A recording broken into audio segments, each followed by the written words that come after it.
Good morning. Hello. How are you? It's been a little bit. How are things going? I'm doing well. I'm currently losing at a card game that I'm playing. I I was coming up with things to do. I'm going to be working on David Copperfield for the start of the day. Let me know what you're going to be working on. But I am listening to it this time around. I'm finding almost at this point only on audiobook. And so I wanted to make sure that after I got all my cleaning done and that kind of things, that I still had stuff to do. While I was listening to my audiobook. So I've got all sorts of fun things planned. I feel like you guys are really far away. Come a little closer. Like I don't need you like all up in my face, but I just feel like you were so far away. Um anyway, there's all sorts of things going on today. I'm reading David Copperfield. I'm reading another book that I left over on the couch over there. Guess and see if you know what you think it is. What else is going on? I'm going to be playing some card games today. I forgot I had Super Mega Lucky Box. um, 2 summers ago, I played this all the time while listening to audiobooks. And yeah, I'll be listening to that today. Playing that today. I was currently playing the game, which is like just a ascending, descending cooperative card game that you can also play solo. So I will be doing those things while listening to my audiobook once I'm done cleaning. In fact, let me clean that up.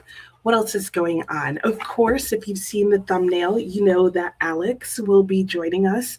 Alex is going to be on around like noon. So you can look for that. I will try and remember to go back and timestamp it so that in the recording of this, you will just be able to hit the timestamp and go right to that. But during the breaks when Alex is on, we're going to be talking about Sula, which I have buried under a whole bunch of other books over here. Oh, don't all crash. Okay. Here we go. So we will be talking about Sula later this afternoon. This was our final book read for our high school required rereading challenge, high school rereading required challenge. I realize I've actually like gotten the name wrong for a long time. I have the gifts that my son brought home from Tokyo and Seoul, mainly Tokyo is what I'm realizing. And what else? What else? What else? I feel like there's something else. There's Alex, there's what I'm reading, there's my little haul of stuff. There's the other book I'm reading. I don't know.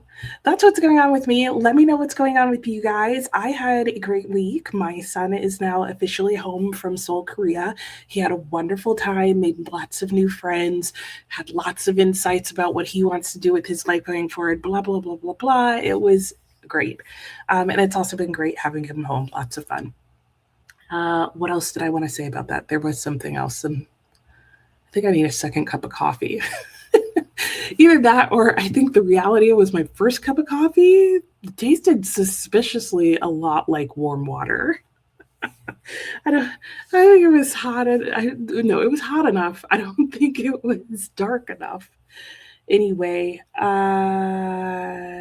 there was something else I was going to say related to that. Oh, I had my birthday this weekend. That's what it was. And it was nice. It was really nice. We just spent the day like being chill, doing nothing. And yeah, and then we had a nice like mommy evening because usually my birthday is like doing all the things that the rest of my family members hate that I love. Because it's the one day a year that they'll do like everything I love on the same day. So usually we will go to the beach. We'll go out to eat for Italian food. We will, what else? Play all my favorite card games and watch something that I really enjoy. So it's usually like either spending a lot of time with mom or not spending time with mom because mom's going to do all the things that she likes that y'all never want to do. So we did go, our beach is flooded. It was flooded last summer. It's flooded this summer. I think it's going to continue to be flooded and they're just going to need to build a new beach. I don't know. But we didn't go to the beach, but we did spend the afternoon doing nothing. And then we went out to dinner for Italian food, which was delicious. And I have leftovers, so I'm having that for lunch. We had a lovely ice cream pie. and we played games for a while. I lost horribly at them all because apparently I need to teach them that you also need to lose so that mom can win on her birthday. And then my husband and I watched some television together. So it was fun. It was a great time. I enjoyed every last second of it. So let me go and see what you guys are up to. Hello, Britta. Britta says, hello, lovely people, and happy Monday. You'll be lurking for the first 2 sprints or so while on the train on your way back home. And I am hoping for everybody in Europe. I haven't seen the forecast and I haven't seen it mentioned, so I'm hoping that's a good thing. But I'm hoping your heat dome is over, that you have normal summer temperatures back, and that you all like made it with no incident through that. We had our own heat dome here the last week or so. It is broken. It's now 72 degrees outside. But I know our heat dome is nothing compared to yours. One, I don't feel like we actually got as hot as you did, even though it's been disgustingly humid. But it gets disgustingly humid where I live anyway. But we also have air conditioning. So we just hide inside and get seasonal depression in the middle of summer. That's what we do here. That's what's going on here. And you guys are really like tilted high up and seeing more of the ceiling than anything else. There we go. Okay, Viviana, how are you? Good morning. You're currently rereading A Game of Thrones. Lovely. I hope you have productive sprints as well. Good morning, Julia. How are you? I hope you're doing well. Hello, Dina. You're reading Mad Mabel. That seems like a popular one. Good morning, Sue. Good morning, Amy. First sprint, you'll be finishing a Substack article. Sounds good.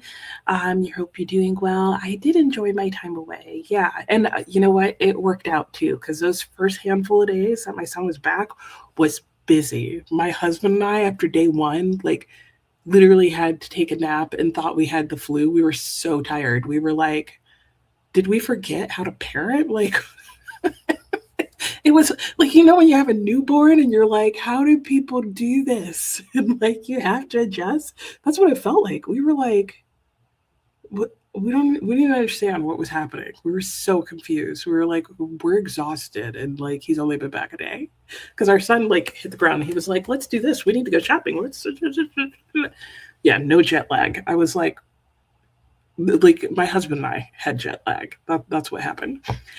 Gee, I am well. You have 3 long books going: fantasy, nonfiction, and Life and Fate. And you like to read a big book 50-50 with audio. So Life and Fate, not having one is testing you. Oh, that can be hard. Because I know what you mean. Like, I don't necessarily divide them equally, but it is helpful to have an audiobook when you're reading a long book, because it helps you like continue the progress even when you can't sit and read. Because sometimes like a long book can just feel longer because like you're used to turning it over or whatever, and it just helps you continue to move with it. So I get it. I get it. Good morning, Diana. I hope you're doing well. Happy Disability Pride Month. This is a topic, is what your Substack article is about. It's a deeply personal article of which you're very proud. Oh, that's so great. I love that. I absolutely love that. That's great. Viviana, thank you for the welcome back. I did enjoy my time away. Yes, yes, yes. I love when like StreamYard can't figure out the emoji and it's like, let me just write it out. But I know which emoji that is. Julia, just started your year of rest and relaxation, and the lifestyle feels like goals right now. I can see that. I can see that. There's definitely moments where it's like, I need that. I need that. And hello, lady. How are you? Happy to have you here. I'm glad you're happy to be here. So much reading to do today. You need to better read like 15 to 20K words for a friend. And you also want to read 3 years worth of Peanuts comics. You got your work cut out for you. Let us know if you come across some favorites. I love Peanuts. Hello, Amelia. How are you? How's the weather? Lady, you're marathoning this strip I meant to start last week, but just totally forgot. Oh my gosh, I would do that. Viviana is looking forward to Mondays. We'll try to stay here for the remainder of the day, but can't promise. No worries. Sue, good morning. Kristen, hello. Oh, you love the game? Oh, you have it too? I know. There's something very cathartic about it. You're literally just counting up and down and trying to strategize to count all the numbers, and I'm horrible at it. Good morning, Alex. How are you? Looking forward to having you on later. I sent you the link. Let me know if I didn't. I'll check Boxer. Kristen, also good morning. You're working on Inseparable and Canon. Ooh, let me know how you like Canon. I glanced at it and I was like, I don't know. Amelia, you have some things to do, books to read, but you also feel a nap coming. I hear that. Mary, hello. Good morning from Mary. You're listening to Out of Thin Air. During the first sprint, second sprint, you'll be switching to the last arc. Sounds good. Can't wait for the Tokyo Hall and, of course, to see Alex. I know, such fun things. And thank you for the happy belated birthday. Thank you. Thank you. Hey, Dee Dee, how are you? I hope you're doing well. And Diana is listening to Calamity Club. How are you liking it? Yes, hello to you too. Are you sprinting at any point today? And Amy, happy birthday. Thank you. Thank you. Yeah, they don't. I don't understand either. Like, they don't hate them. they just avoid them whenever possible. So my husband's like probably least favorite cuisine is Italian outside of spaghetti. Like, he has things that he likes that he'll eat. It's just never food he's going to suggest. My son doesn't like red sauce. So that eliminates a lot of things. Even though there's like other sauces, he just doesn't care enough about pasta, period. As in, like, he never got tired of Korean food the entire time he was there. He was totally fine eating it. He now has a spice tolerance that is out of this world that makes my husband look like he's sensitive. Like, we were eating the other day? Oh, we were eating some spicy, like, Indian food that was making my nose start to run because I have no spice tolerance. That made my husband go, oh yeah, wow, this is a little spicy. And if he comments on the spice level of something, you know it's hot, like, be warned. And my son was like, what are you guys talking about? This is not spicy at all. And we were like, oh wow, okay, wow, see how that went. So yeah, so Italian food's a no. Beach, there's so much sand. And what was the other thing I mentioned? Oh, playing games. Like, they like to play games, but they like different games that I like. Thank you, Sue. I did have a great day. And Gina, good morning. You're reading Something We Said by Richard Pryor, Notorious Word in Me. Nice. By Elizabeth Pryor. You listen to Audition. Ooh. Thank you, Britta. Thank you, everyone. I know you remember going last year and the water level was insane. Yeah, I don't think it's quite as high. And now they're like, oh, by the end of July, some of the beaches might be open. I'm just going to get a boat at this point. And thank you. Aging is a gift. It is. I definitely think so. I have no problem with aging. Your birthday's also in July. Yay. Happy early birthday. And thank you, Viviana. Thank you, Dee Dee. And Amelia, 20 degrees, and you're in heaven. I bet you are. We'll go up to 28 at the weekend, but you can handle that. Yeah. Total difference there. And Andrea, hello, just checking in, reading Visitation. Excellent. Oh, just a random announcement. There are going to be some changes coming to my channel membership because I don't know, YouTube is doing some changes that's changing the price of things, and I have to adjust the price, but I'm still trying to understand what they're suggesting I do, because if I just let it go and don't change anything, the price change for some people, only new people, looks like it's going to be crazy, especially if you're from Australia. And I have to see what that price differentiation is. But it seems like what they're trying to do is like allow you to adjust prices to account for inflation and the changes in like cost values and like currency exchange. But it also just looks like a stupid number for some people. And I'm like, but it's also not clear because nothing YouTube does behind the scenes is clear, in my opinion. So I'll be working on that. You're checking in. And I was saying that specifically for you, Andrea. I'm trying to make sure that they don't surprise you with a like, oh, you want to renew? It's going to be $1 million. So it's over 100 degrees here today. It will be in the 80s. Ooh, hot and now back to cooler. Hello, Katrina. You're currently participating in Deck of TBR. Fun. You have 5 cards you need to finish books for, telling yourself to stop drawing cards until they're done. That would be me. I mean, let's just face it. The drawing the cards is like one of the best parts.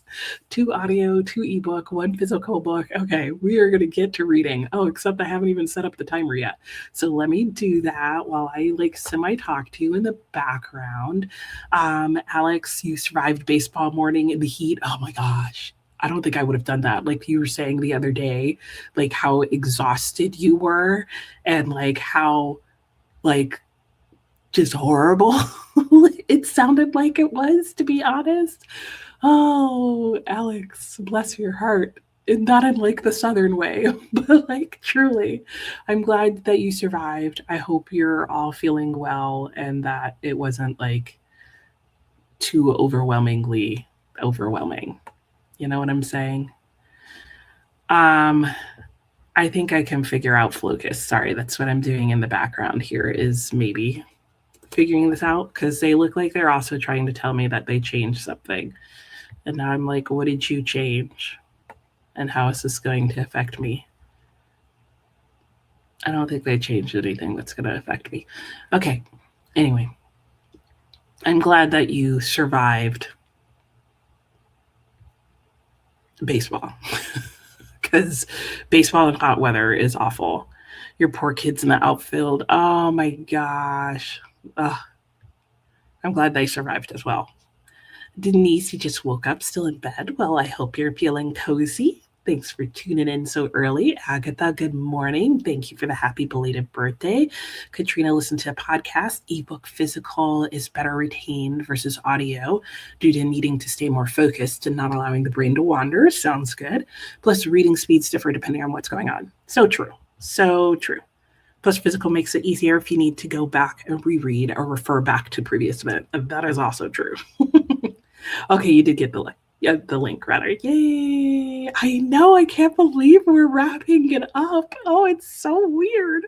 Dee Dee, you're not sprinting into the weekend. Okay, you have a list as long as your body, but currently having, oh no, a lymphedema flare up. I'm so sorry to hear that. So currently reading upside down with your legs in the air. Mm-hmm. I understand that. Yep. Yep. Do you do yoga for your lymphedema as well? I'm going to cough. Sorry, I think you only slightly missed that. You'll check it out. Well, it's nothing for you to check out yet because I still have to like. It doesn't go into effect until like mid-August.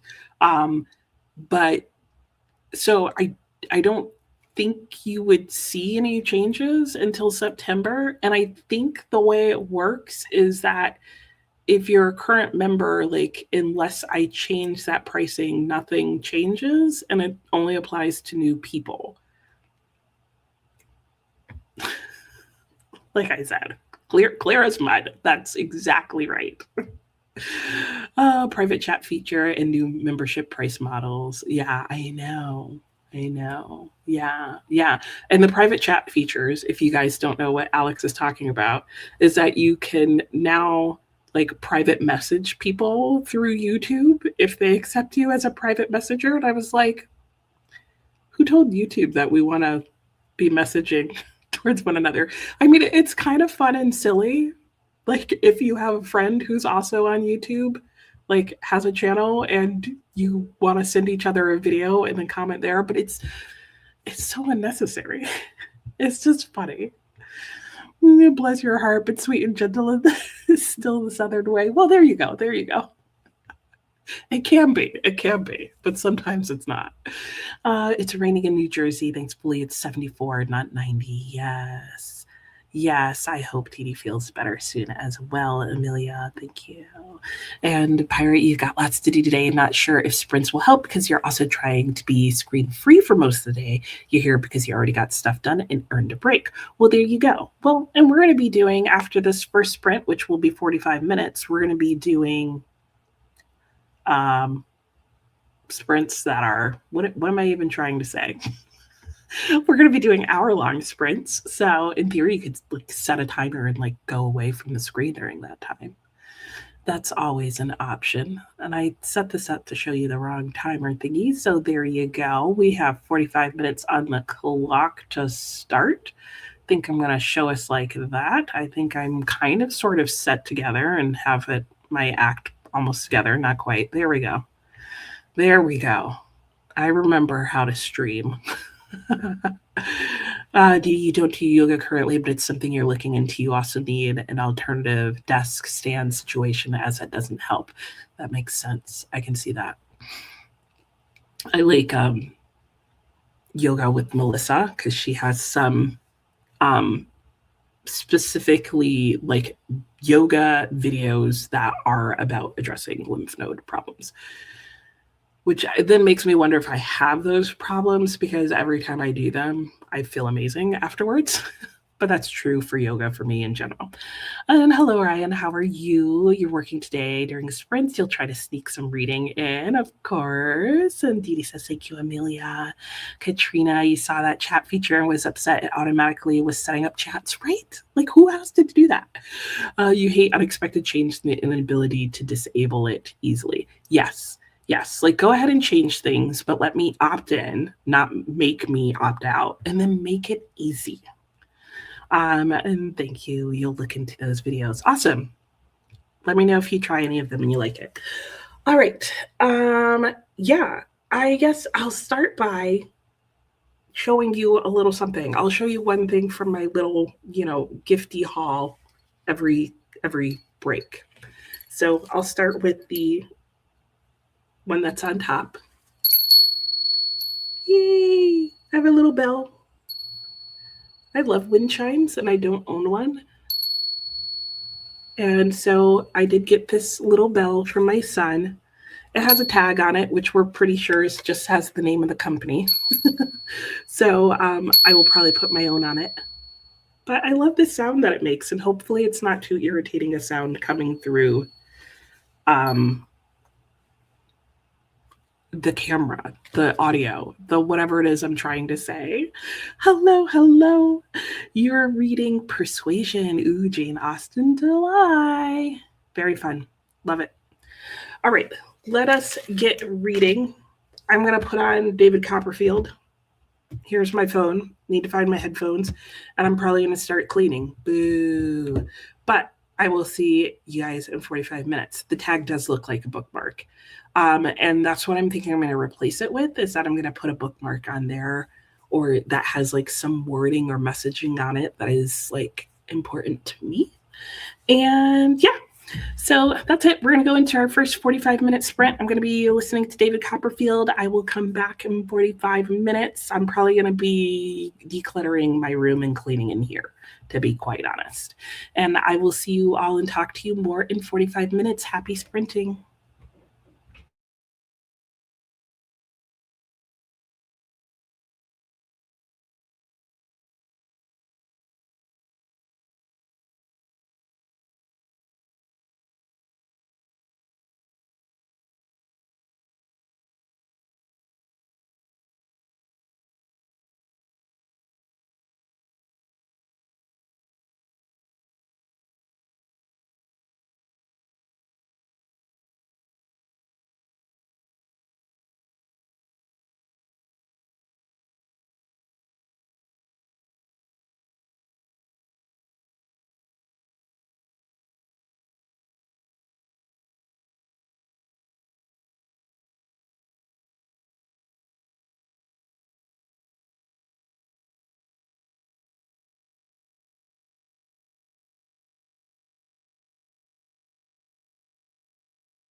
Hello and welcome back. How did everybody's sprint go? Mine went well. Sorry, I'm trying to finish my super mega lucky box. Hang on. Just give me a second. If you haven't played it, you're missing out. Um anyway, my sprint went well. Hubby and son are both out of the house right now. They have gone off basically to do their various little things. So yeah, I'm listening to David Copperfield. That's going well. I am pretty much at/past the climax of the book. I'd have to think about that to decide what I felt like was the climax, because when you have like 17 subplots, it's hard to choose just one as being like the climax of your book. And I'm reading really weird lighting. So there we go. I fixed it. Okay, so I'll start by sharing a little more of the haul. You may have seen me swing one of them around my head. Um, I was joking with my husband because both him and my son were leaving the house at the same time, which during the summer is like one of the few times that I then have the house to myself. But anyway, one of the lovely things that my son got me and himself, and probably other people as well, is he got me this lovely patterned like piece of cloth, which I'm like, oh, that's nice because I love having like natural fiber cloth. And I was like, I've been wanting a little something in my purse for like, when you like are suddenly out somewhere, you need to laugh or cry or you need a napkin or something. And that's reusable. And I've already used it to dry my tears as I read David Copperfield. And then he did get me some pens.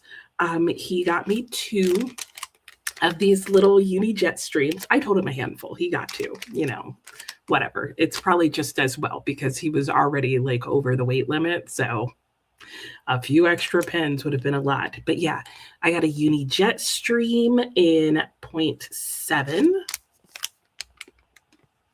I guess I hold it that way.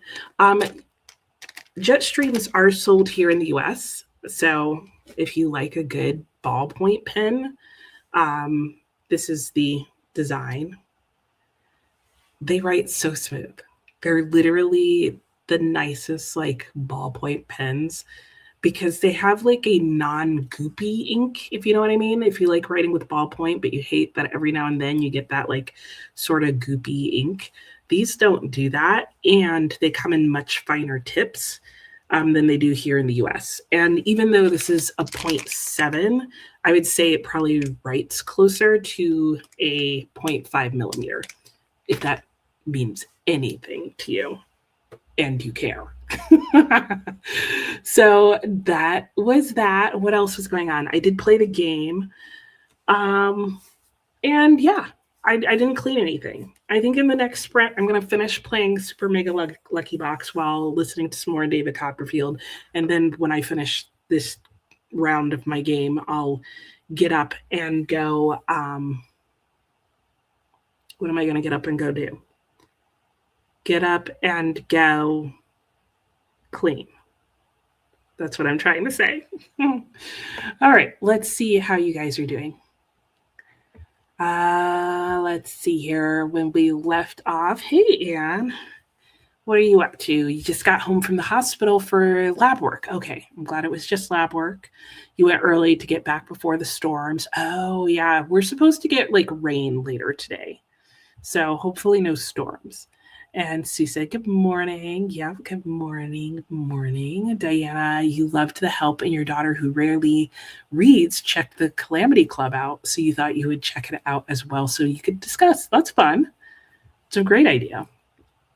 And that's Anne's best book of the year so far. So there's that. Hey, Paula. Thanks for stopping in and hitting the like button. Amelia finished her admin. Next spring, you need to...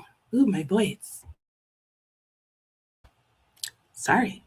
Next sprint, you need to make a call, and then it's reading time if you don't fall asleep. That's fair. I've been up since 5 this morning, so I'm definitely tired today. And Lady Hello, you joined during the sprint and currently drinking coffee. I probably need some more of that. And studying. Excellent.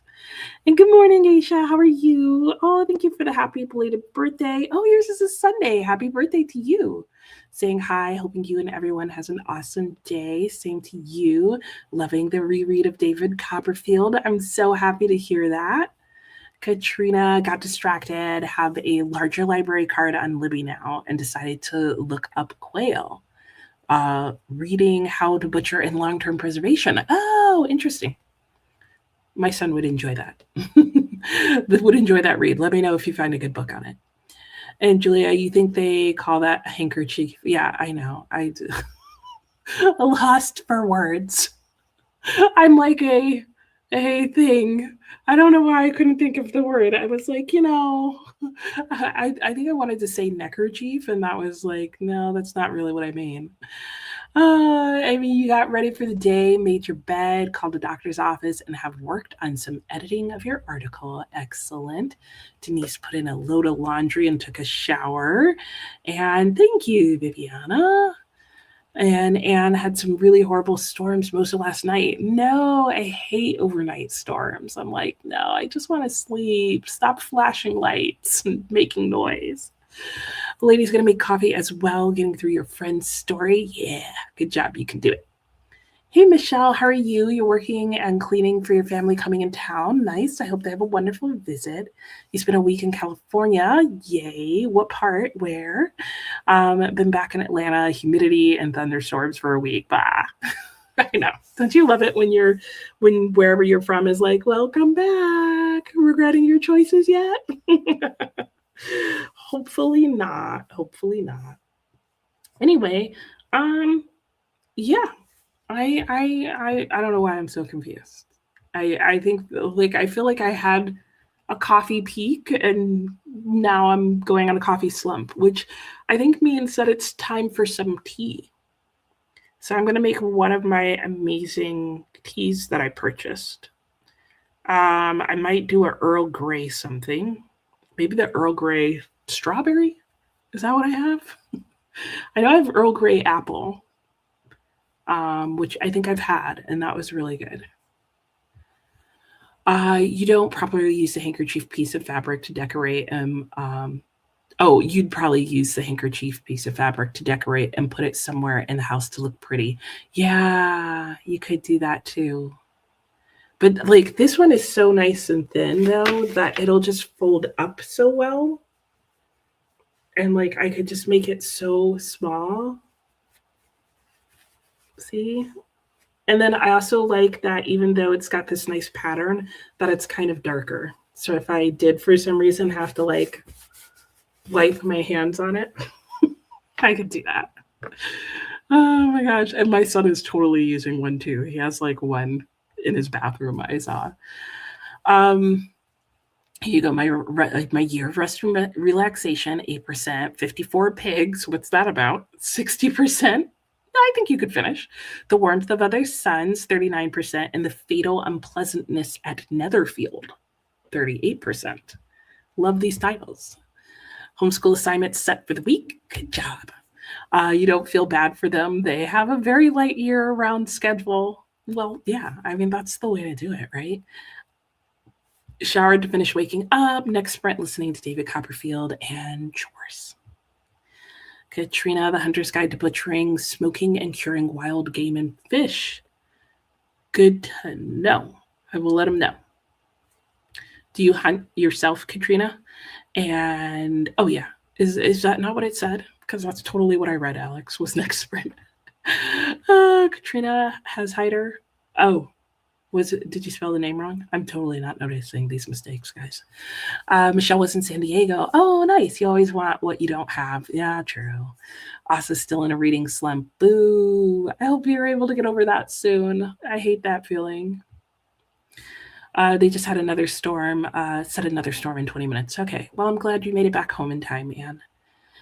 Sue's playing catch up on your reading today. Hopefully we'll finish a couple of books. You did get the kitties their kibble and breakfast for you. Nice. Earl Grey strawberry sounds delicious, right? It's beautiful, and using it as a handkerchief is a great idea. Yeah, I love it. I think it's so pretty. You raised the quail yourself. Okay, awesome. That makes sense. Yeah, see? Don't worry about correcting yourselves. I'm just mentally going to do it myself, apparently. They have 18 eggs in the incubator. Nice. 54 Pigs is a small town cozy murder mystery featuring an autistically coded veterinarian and is aggressively Canadian. Love that. Love that aggressive Canadianness. All right, let me fix our clock so we can go into our next sprint, which is going to be an hour. Wow, I need to wake up. I'm just like, power down. That's what's going on with me. What am I doing? Trying to reset our clock. Oh, yeah. Okay, I vaguely recall how to do this. There we go. Okay, now we've got an hour on the clock. We will read, work, do whatever for an hour, get some tea, come back maybe slightly more awake. I make no promises. Anne has 70 pages left in land, praying this storm is not too loud. I hope it's not as well. So good luck, everybody, in your next hour, and I will see you when we get back. Happy sprinting.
Hello, welcome back. You may have noticed the excitement that happened towards the end of that sprint where everything just went dark. I could tell my internet was acting funny because my audiobook on my phone was acting funny because it kept connecting and disconnecting from the internet. So I was keeping an eye on it, and I'm glad I came back and sat like at the computer right at the second that I lost internet connection. So, as I put in the comments, I had to go and feed some Act Right juice to my router. And hopefully, we will not have any more problems the rest of the day. It's been giving me issues the last couple of days. I think because its contract is up and it knows I'm thinking about letting it go and switching to somebody else, but it's not convincing me to stay. Anyway, usually it just means that it needs to be reset. So that's what I did real quickly. So hopefully we will be good now. We will see. But if things go dark while I'm talking to you or during the spread, rest assured you can always check the chat to see what is happening. I will always leave a comment there.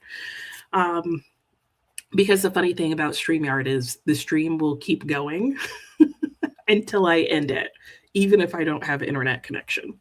So I guess I better make sure my phone is charged so that I always have internet connection. Okay, it is. I finished my pages for David Copperfield for the day. I am almost done with the book, which seems weird even to me because I have I guess my copy of the book's not as long as I thought it was. I thought I had almost 900 pages in this edition. I only have 820. Okay, it does make sense that I'm almost done. I have about 80 pages left to go. Could I finish it today? Yes. Am I going to? No. I'm going to finish it tomorrow. This is where I'm at. I have been retabbing it, going from multicolor, which you see here, here at the end, to this solid purple. I will probably eventually remove some of these purple tabs. Like a lot of these were just things that I wanted to talk with Alex about. They're not all the tabs that I want personally. I mean, long term in the book, rather, is what I'm trying to say. Let's see. I will next talk about the last two things that my son brought home with him for me and just in general. So he did get me a notebook. Here it is. The color went off the second I did that. It's not as blue as it's looking. This is just like, what is it called? The like brown card stock, paper stock thing. I can't think of what it's called. It left my mind. And then it has this nice little binding. And it's just a really nice blank journal. So it's making me very tempted to like art journal in it. So that's likely what is going to happen in there. And then the last thing that he brought back with him, not necessarily for me, but as soon as I saw it and commented on it, he was like, oh, you can have it if you want.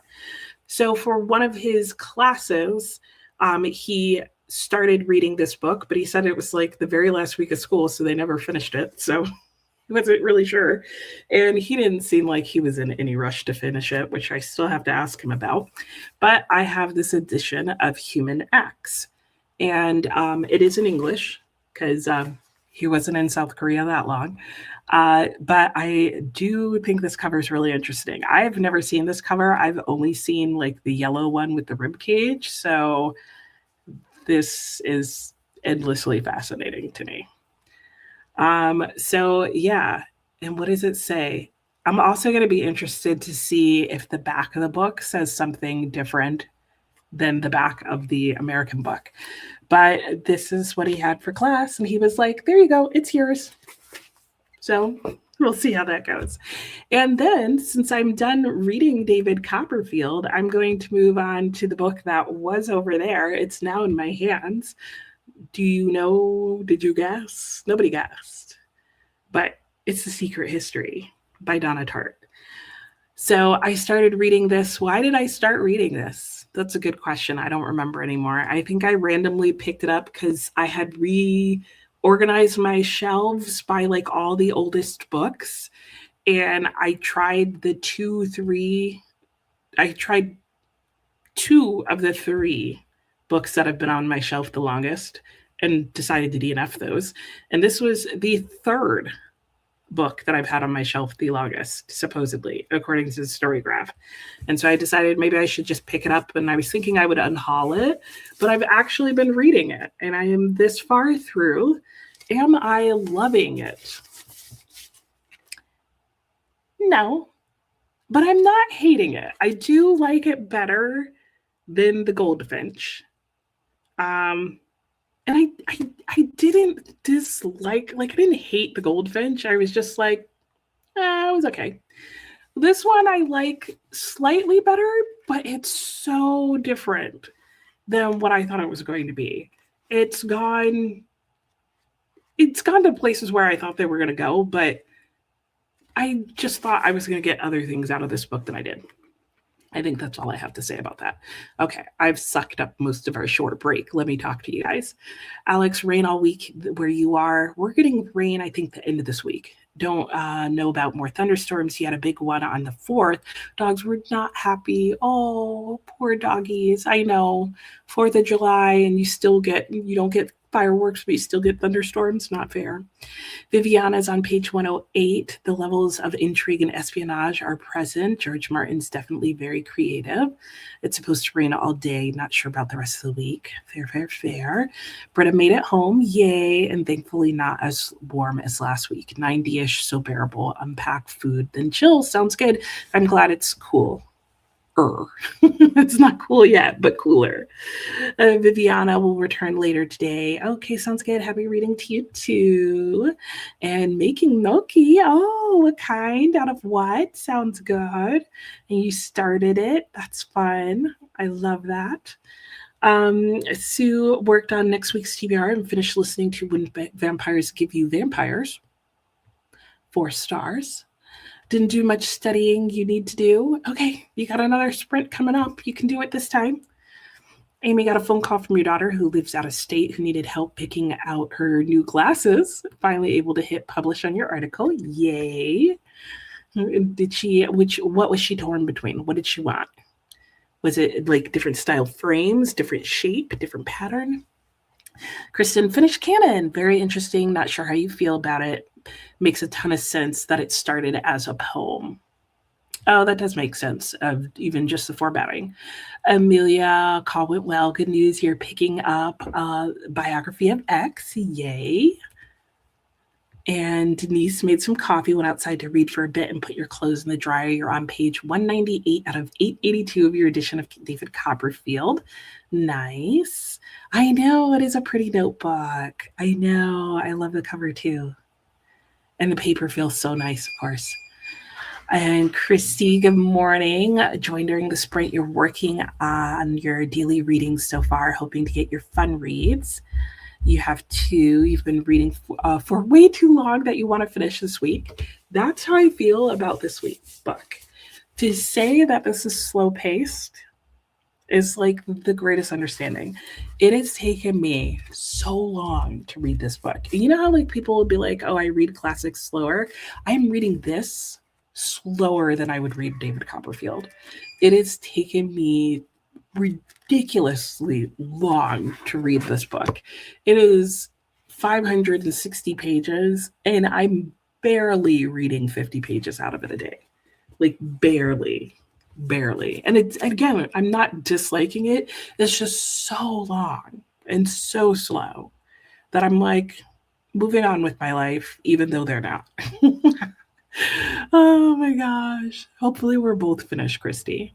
Happy birthday. Thank you, Denise and Dina. You DNF'd The Secret History. I could see that. I could totally see lots of different reasons. Why did you decide to DNF it? And Krista, hello. You're very welcome. You have the day off and enjoying some fun reading on KU. Nice. By the way, if you finish The Secret History, is one of your greatest reading regrets? Oh, no. Oh no. I could see that though, because I'll be honest, like I honestly don't know why I'm finishing the book. I think I just wanted something else to read, and I was like, I like her writing, even though I don't like her plotting or pacing. But I could see that. Like I'm not expecting anything amazing from this book. Like the whole time I haven't been.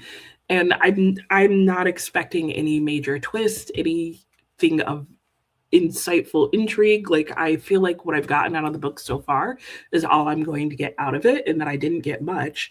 So I could see how you'd get to the end and be like, I want that time in my life back. I don't think I'm gonna feel like that. I think I'm just gonna feel like, okay. But yeah. You loved The Secret History when you first read it. That was 30 years ago. Right book at the right time. Not sure whether you would love it as much now. Yeah, I like I'm just very neutral about it. I feel like I don't dislike it, and I don't think I would dislike it at any time other than like a time where I really needed a fast-paced read. So I think it's hit me at the right time in terms of I don't mind having a slower read, and I don't mind that it's taking me a while, and like it's nice to sit down and read like something nice and like be I don't even know if entertained is the right word, but like follow these interesting people, somewhat interesting people. The sun is out, Anne. Lovely. You went outside and quickly came back inside to the air conditioning. Oh my gosh.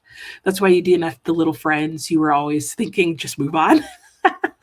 Yeah, I will not be reading any more Donna Tartt. Like, I don't own the little friends. Thank God. I will not get it out of the library. I won't buy it. I'm not going to request it for anything. Like, I have zero interest in reading any more of what she writes. I think she writes wonderful sentences. I think her books are well written in terms of on the sentence and paragraph and just like grammar level. But for me, I don't know. I just don't find her plotting interesting. I think she just draws it out like a piece of pasta, but it doesn't end up in a good bowl. You just, you must not be that picky. You enjoyed The Goldfinch and The Secret History. You are not alone, Diana. A lot of people love these books. And what I want to know is what did you love about the book? Like I like her writing, which I think is why like The Secret History is like not bothering me. But I think I want more of something. There's something about her writing that just doesn't like, if I thought of KonMari, she just doesn't spark joy for me. Like, and not even because like the tone of her books. Like there's just nothing in me that feels like impassioned by what she writes, and I can't put my finger on why. Your daughter was trying to decide between the pattern color of her glasses. Okay, we decided on a tortoiseshell. I love a good tortoiseshell print. I mean, that's, kind of got what I got going on. Tortoiseshell, calico, that kind of deal. Anyway, all right, let's go back into the sprints. If you read and have loved The Secret History, tell me what you like about it. I'm always curious what people, like about books that I just find okay or that I don't like or that are hyped and that I haven't figured out the hype because like I want to know. I really want to know like, because we all have different tastes. So it's like, oh, if you like a certain dessert, I want to know what you like about it. So if this is dessert to you, tell me why it's so yummy. Anyway, all right, I'm going to take us off pause, our timer off pause, put us into the next sprint. I'm going to go and actually start cleaning now. Boo. And then I'm going to come back and I will be reading The Secret History for the rest of this sprint, I think. Yeah. All right. I'll see you guys in an hour. Hopefully, we won't have any internet connection problems.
Hello and welcome back. How is everybody's sprint?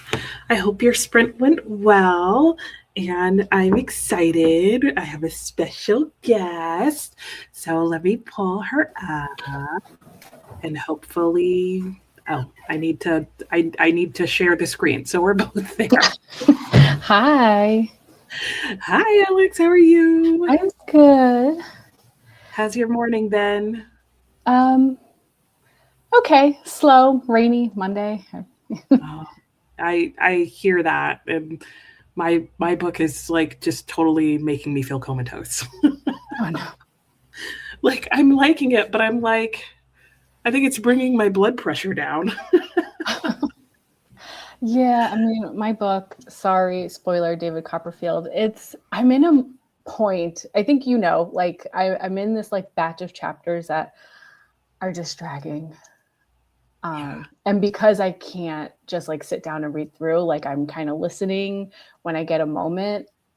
Um, yeah, yeah, I'm yeah, losing the momentum, but yeah. I totally hear you there. Yeah, and like even when I was saying in my message to you the other day that I read through it, I realized I did read through it, but over a month, mm, as opposed to the 2 weeks we're doing. So, but I think it was just that I read every day, but not a lot. So I totally get that. Okay, so I'm going to go through our comments real quickly and then circle back around. Our breaks will be a little bit longer for a bit because Alex and I are going to talk about Sula and finally wrap up our high school required reading challenge, which we've done.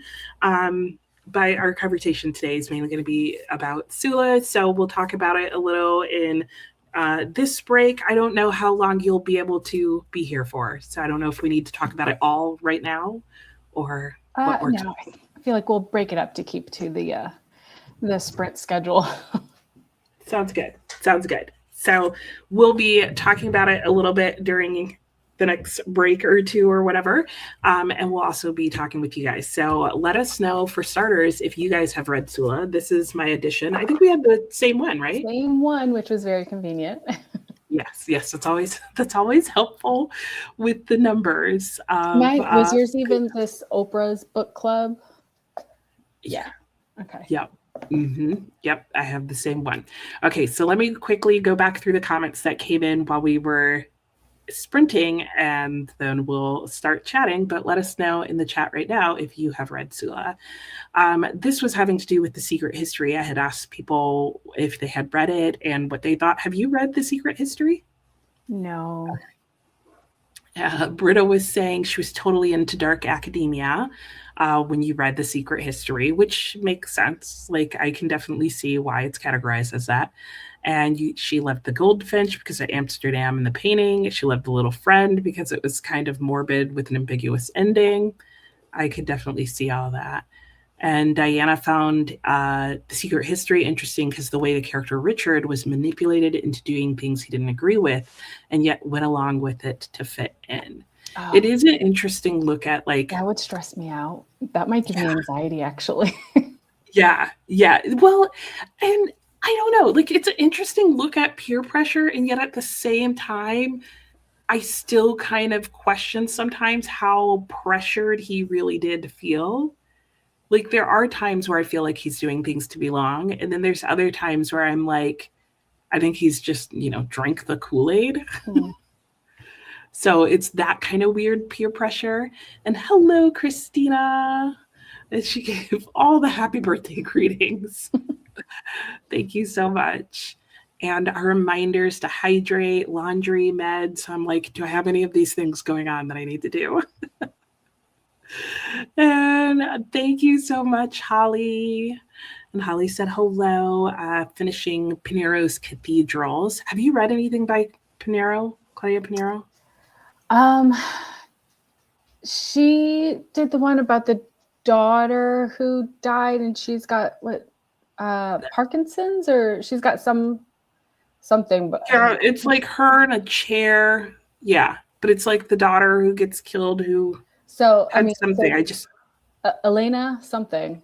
Elena knows? Okay, so well, that's the only one I've read, and I did like it. Okay. I haven't read anything by her, but I want to try something, and it'll probably be Elena Knows. Good morning, Lauren. It's the first day of your sabbatical and it's raining, so that means you're going to sit and read. Nice. And you might go to the gym. Excellent. Holly's finally going to read I Who Have Never Known Men. Ooh. In time for her next release, right? Which was We Were Forbidden, I think. Lauren's trying to finish The Beach Babes. That sounds fun. 72% of the book read, and you're hoping to finish today. Sounds good. Holly's going to get coffee. Ooh, and the Sunday crossword. Lady has one more chapter of studying to do, and also got to get lunch in the next sprint. Amelia says hello. Hi. Meg's here, slept later than usual, so it feels like the day is flying by. That's the only downside of sleeping in. Amy started listening to of literature and lattes. Ooh, 16%, and it's cute. And Diana says hello. Denise got 7 pages folded to close. Talked to son on the phone. Page 205. Kristen says hello. You wanted to read Sula last month but didn't get to it. It's definitely your next Morrison that she'll pick up. Literally just finished Sula today for Dina. Nice. Good timing. Perfect timing. And Holly, welcome all you lone lord creatures. Mrs. Gummidge says that David Copperfield, yes. Kingsolver has so much fun with her and Demon Copperhead. Oh, that'll be interesting to see. Elena Knows is simply one of the best books that Holly has ever read. Nice. All right. Well, we'll have a quick little discussion of some of our thoughts on Sula here. And yeah, this was my pick, right? Mm-hmm. Which after having had us read it, I don't think this was the one that I read in high school. Do you remember, was there a prompt that made you go with this one? Because I feel like we made our list kind of based off of the tag video we kind of started this project with. So was there something that this fit into that you thought it was this book? It was a prompt one, and it was either like one that was like the most difficult book you read, or one that like was confusing, or you needed more help, or something like that. Because that was my biggest walk away from. I know for sure I read a Toni Morrison, and I even know what class, and don't remember the teacher's name, but I remember what he looks like. But I don't remember what the book was, apparently.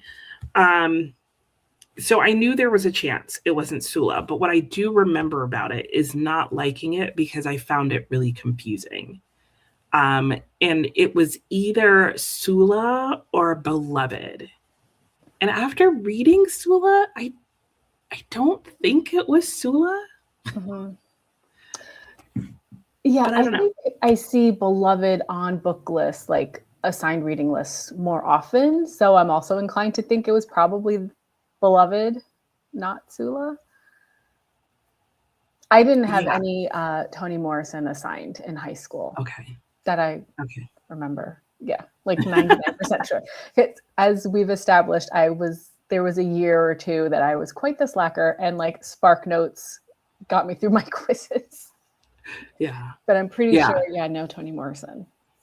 I totally get that. And, honestly, I could have used Spark Notes in that class and it would have only helped me, not like hurt me in any sort of cheaty way. Mm-hmm. But yeah, I also thought that it was probably Beloved because I also noticed that tends to be a more high school reading list. So, but anyway, so first time for us both on Sula.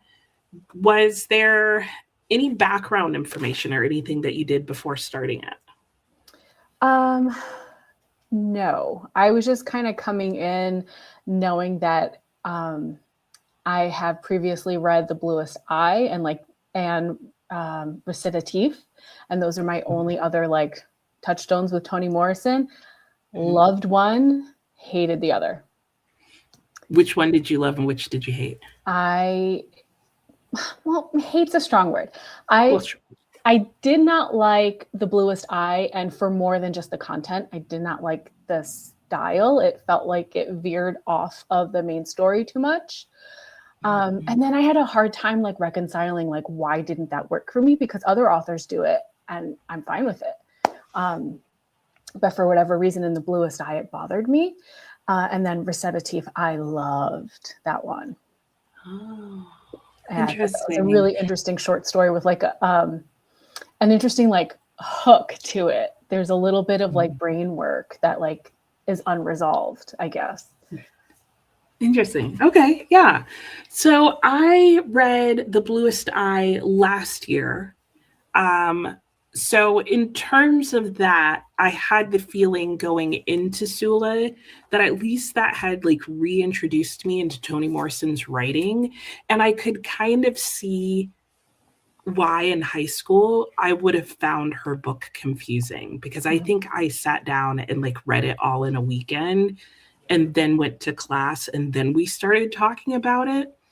And in and it does seem like she likes to do non-linear narratives and have multiple subplots and to have things that seem not related and then to kind of sort of pull them all together later for you. And I think for me, especially in high school, like I just had no idea what she was doing and I should have read along with my class. But going into Sula, I kind of anticipated the same thing. I was just surprised, but I was still surprised, rather, by the structure of the book. I think that really threw me off. So, what did you like? What didn't you like? I don't have our normal list of questions here. So Me neither. I guess I feel like we have like it's just the end of our school year. Like we're like ready for summer break. It's the last week of school and like you're just pulling it out of us. We have like senioritis. yeah, exactly. We're like, we did the homework, kind of, but Yeah. can we get out of class yet? So similarly to how I felt about The Bluest Eye, I felt like I couldn't, well, almost even more in this case, I couldn't like pin down like what is the main plot here for a while. So you mentioned the structure of the book, I think, and it's told in 2 parts. And the first part feels very vignette-y, almost like a collection of stories about a place. And so I was kind of like, it took me a while to be like, what's this coming? Like, it has to come to a head somehow. And I cannot put my finger on like what the conflict, what the plot is going to be. So that was kind of holding me back for a little bit.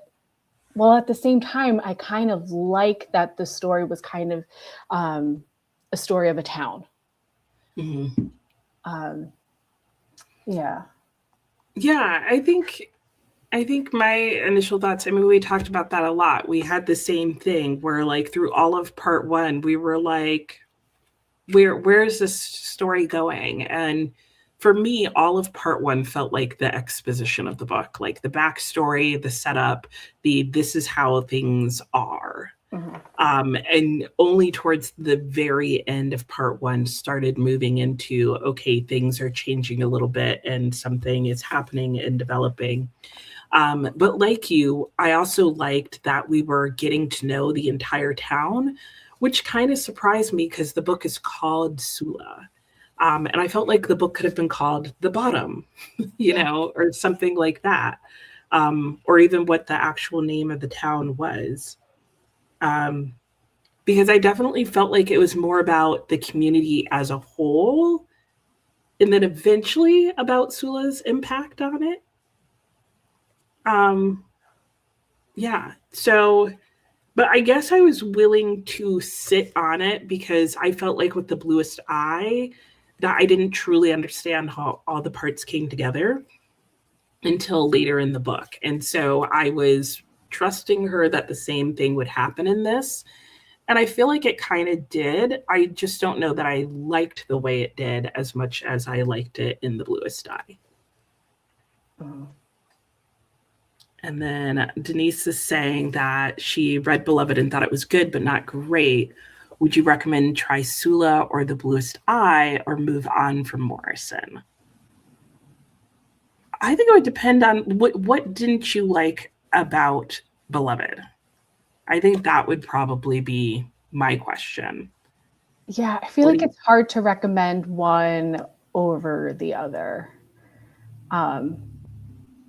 Because in terms of like style, like she crafts a beautiful sentence. Um, she creates a very full, deep character and like moment. Um, very emotionally charged writing in both books, but like The Bluest Eye is heavy. I mean, and Sula is too at moments. I don't think it's as um, devastating as The Bluest Eye. Mm-hmm. Yeah. Yeah. I think it just depends, Denise, like what weren't, because like if it was the way she plots her books in Beloved, then I would say I don't think you're going to find that to be different in the other two books. But if it was just the topic or something like that, it was the magical realism. And Then, probably read The Bluest Eye. yeah. Because there's not a lot of magical realism. Yeah, I don't know that I'd call even what happens in this magical realism, but there's definitely moments in this that I think are going to feel slightly more surreal, whereas The Bluest Eye is going to feel solidly like grounded in this world. Or just try Little Teeth, the short story. Yeah. Loved that one. Yeah, I've heard really good. I haven't read that one, but I've heard really good things of it. Okay, so I don't know if you guys could hear the little bell timer went off rather, but I'll have us go back into a sprint. And I think when we come back, I will have some of our other questions. I will Voxer them to you. Okay. We'll talk a little bit more about this and then get into our final thoughts on this as part of like where it belongs in high school. Definitely let us know what you loved or didn't love, or if you're thinking about trying Sula, that kind of thing. And Amelia's saying you love this new format of reviewing our buddy reads. We'll try listening to us in the background while making dinner. We're stopping now. But that'll give you time to make dinner and eat it. And then when you come back, we'll be talking about it again. But thank you, Amelia. Yeah. And all that to say, if you do love us chatting on with you, we do have the recordings of the other books in our high school required reading where we've talked about that. And then we do meet for book club with my channel members and talk then too. I mean, Alex and I honestly talk about books a lot. Like, a lot. Even the ones we're not buddy reading. So yeah, summer schedules are just kind of nuts. So that's why we had to, I was like, how about I just join you on Monday? It'll be like a birthday party. Exactly. Which is fun. Yeah. I love it. So Dana was saying, I'm probably the only one who thinks nothing about David Copperfield in any relation to Demon Copperhead. You just don't get it. I also am wondering if I will find the two are related, Diana. So I feel you there. Are you planning on reading Demon Copperhead?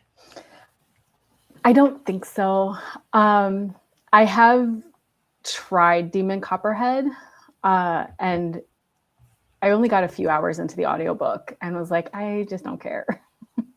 It seems like a super cilantro book for people. Mm-hmm. Like, I don't know that I've heard of many people who feel mid about it. Like, people either seem like, oh, yep, nope, instantly like it, love it, or like instantly like, yeah, no. Yeah. So, and then if you're also not like having the best time with David Copperfield itself, then it's not even like you're going to enjoy the connection. So, all right. Well, I'm going to put us back into a sprint. Alex and I will figure out what else, end of the school year conversation we want to have. And we will come back and we will talk some more about Sula and our thoughts on it, because we do have a lot of thoughts on it. So, yeah, but it's Monday is Mondaying today for sure. So let me see if I can pull us. Ooh, look, I can be all fancy. have the clock and us on the screen all at the same time. All right, I'm going to start the timer, and it's at 58 minutes for some reason, but we'll just go with it. Okay. And we will see you guys in an hour. Happy sprinting.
Hello and welcome back.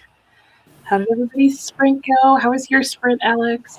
Pretty good. I got part of dinner started. My husband's going to take my son to his baseball practice, so my evening just opened up. I love it. Yay! Fun, fun, fun.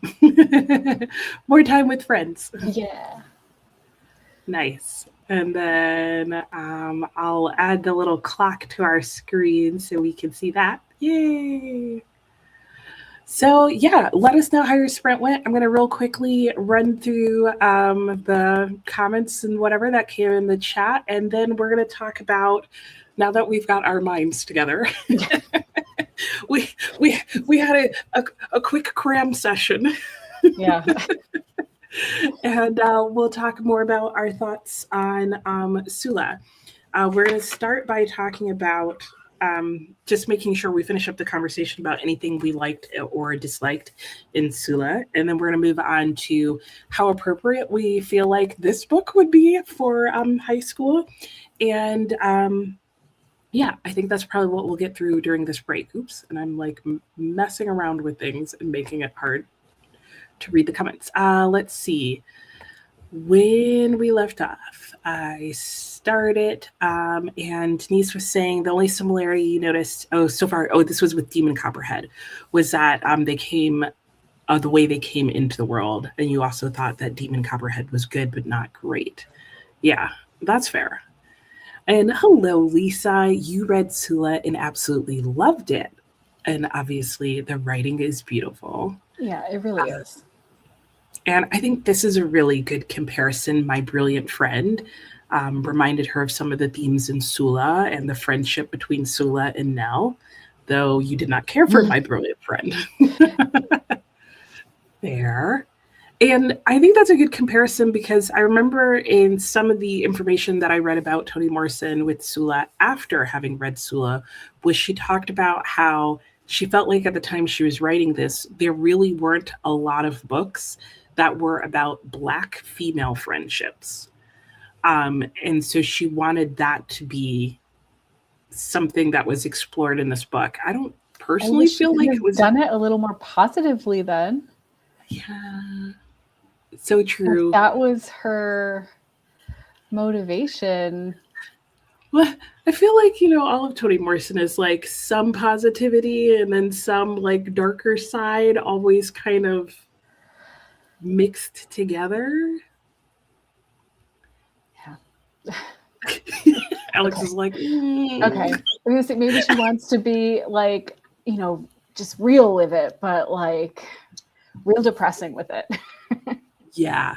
I feel like, yeah, that's the combination that ends up coming across to me. Hey, Mickey, how are you? Thank you for the happy birthday wishes. You've been lurking, but now looks like things will slow down for the rest of the day and finish work at a normal time. That's always positive. And you haven't read The Secret History, but you've read Sula twice. You love Sula and Toni Morrison's writing. I definitely feel like it's her writing that is like the thing that draws most people in. Crochet Mima hated both Secret History and Goldfinch, read them back when you had to finish every book. Oh, yeah, that would be tough. Thought there was a rule.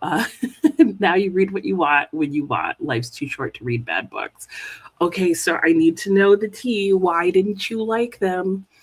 I feel like the more I'm reading The Secret History, the more I'm like, I don't need to know this. Like, I feel like in Donna Tartt's writing, the idea of like skipping over things and then slowing down just at certain points in your plot leads to emphasis. No, it does not exist in her work. Like every scene is equally important, but they're not.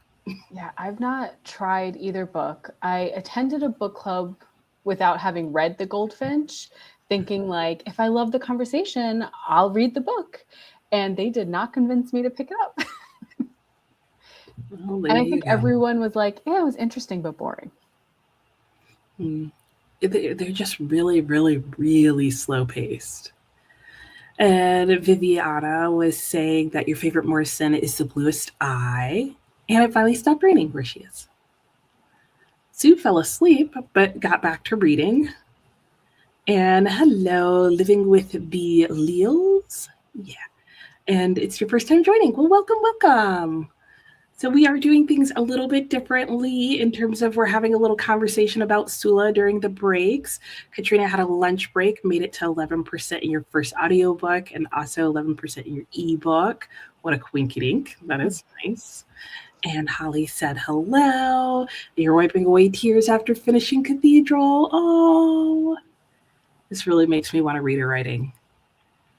Amy, the Sprint, had lunch, did a little bit of reading, and chatted with your granddaughter on the phone. Also attempted to organize your desk. Oh yeah, my desktop can get a mess. My craft desk is awful right now. I am not a neat crafter, and so like it's just calling to me to go clean it up.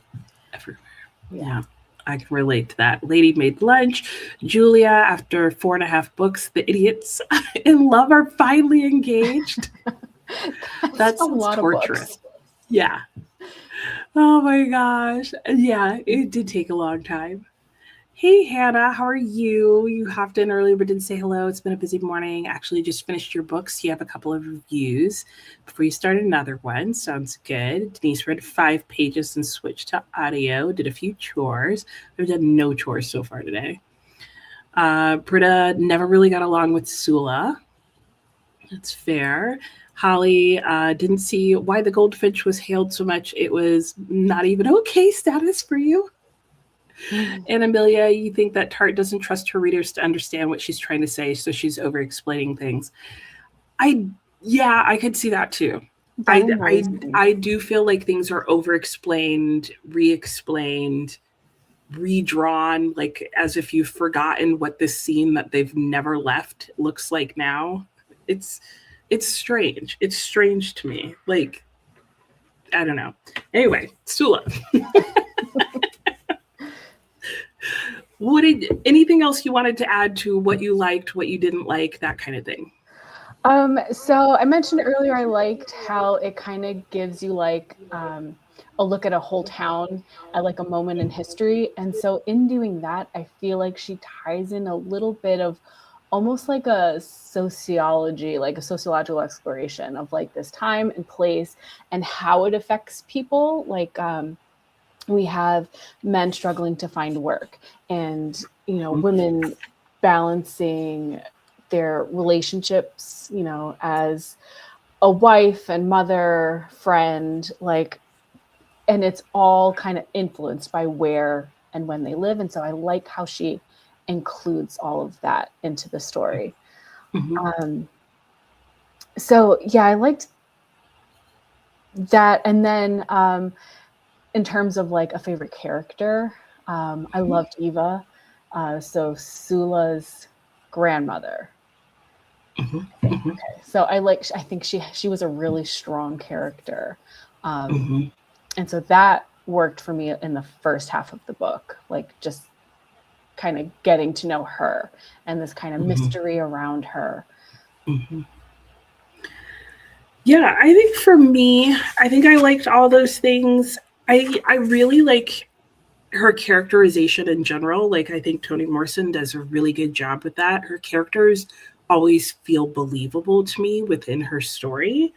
And while I thought the book was slow to get moving in any particular direction, I did find when like specific key events happened that they were very surprising, very shocking, and also really moving. So I think that's the part of the plot that did work well for me. And let's see real quick. Amelia's saying you've read a couple of books by Morrison, but not Sula. And you think your favorite part was the Song of Solomon, followed by Beloved. I feel like Song of Solomon is one that people don't talk about a lot. Britta is not too fond of the whole marked woman trope. The birthmark thing made you cringe a bit. That's fair. Yeah. And kind of like the Scarlet Letter, but the birthmark rose.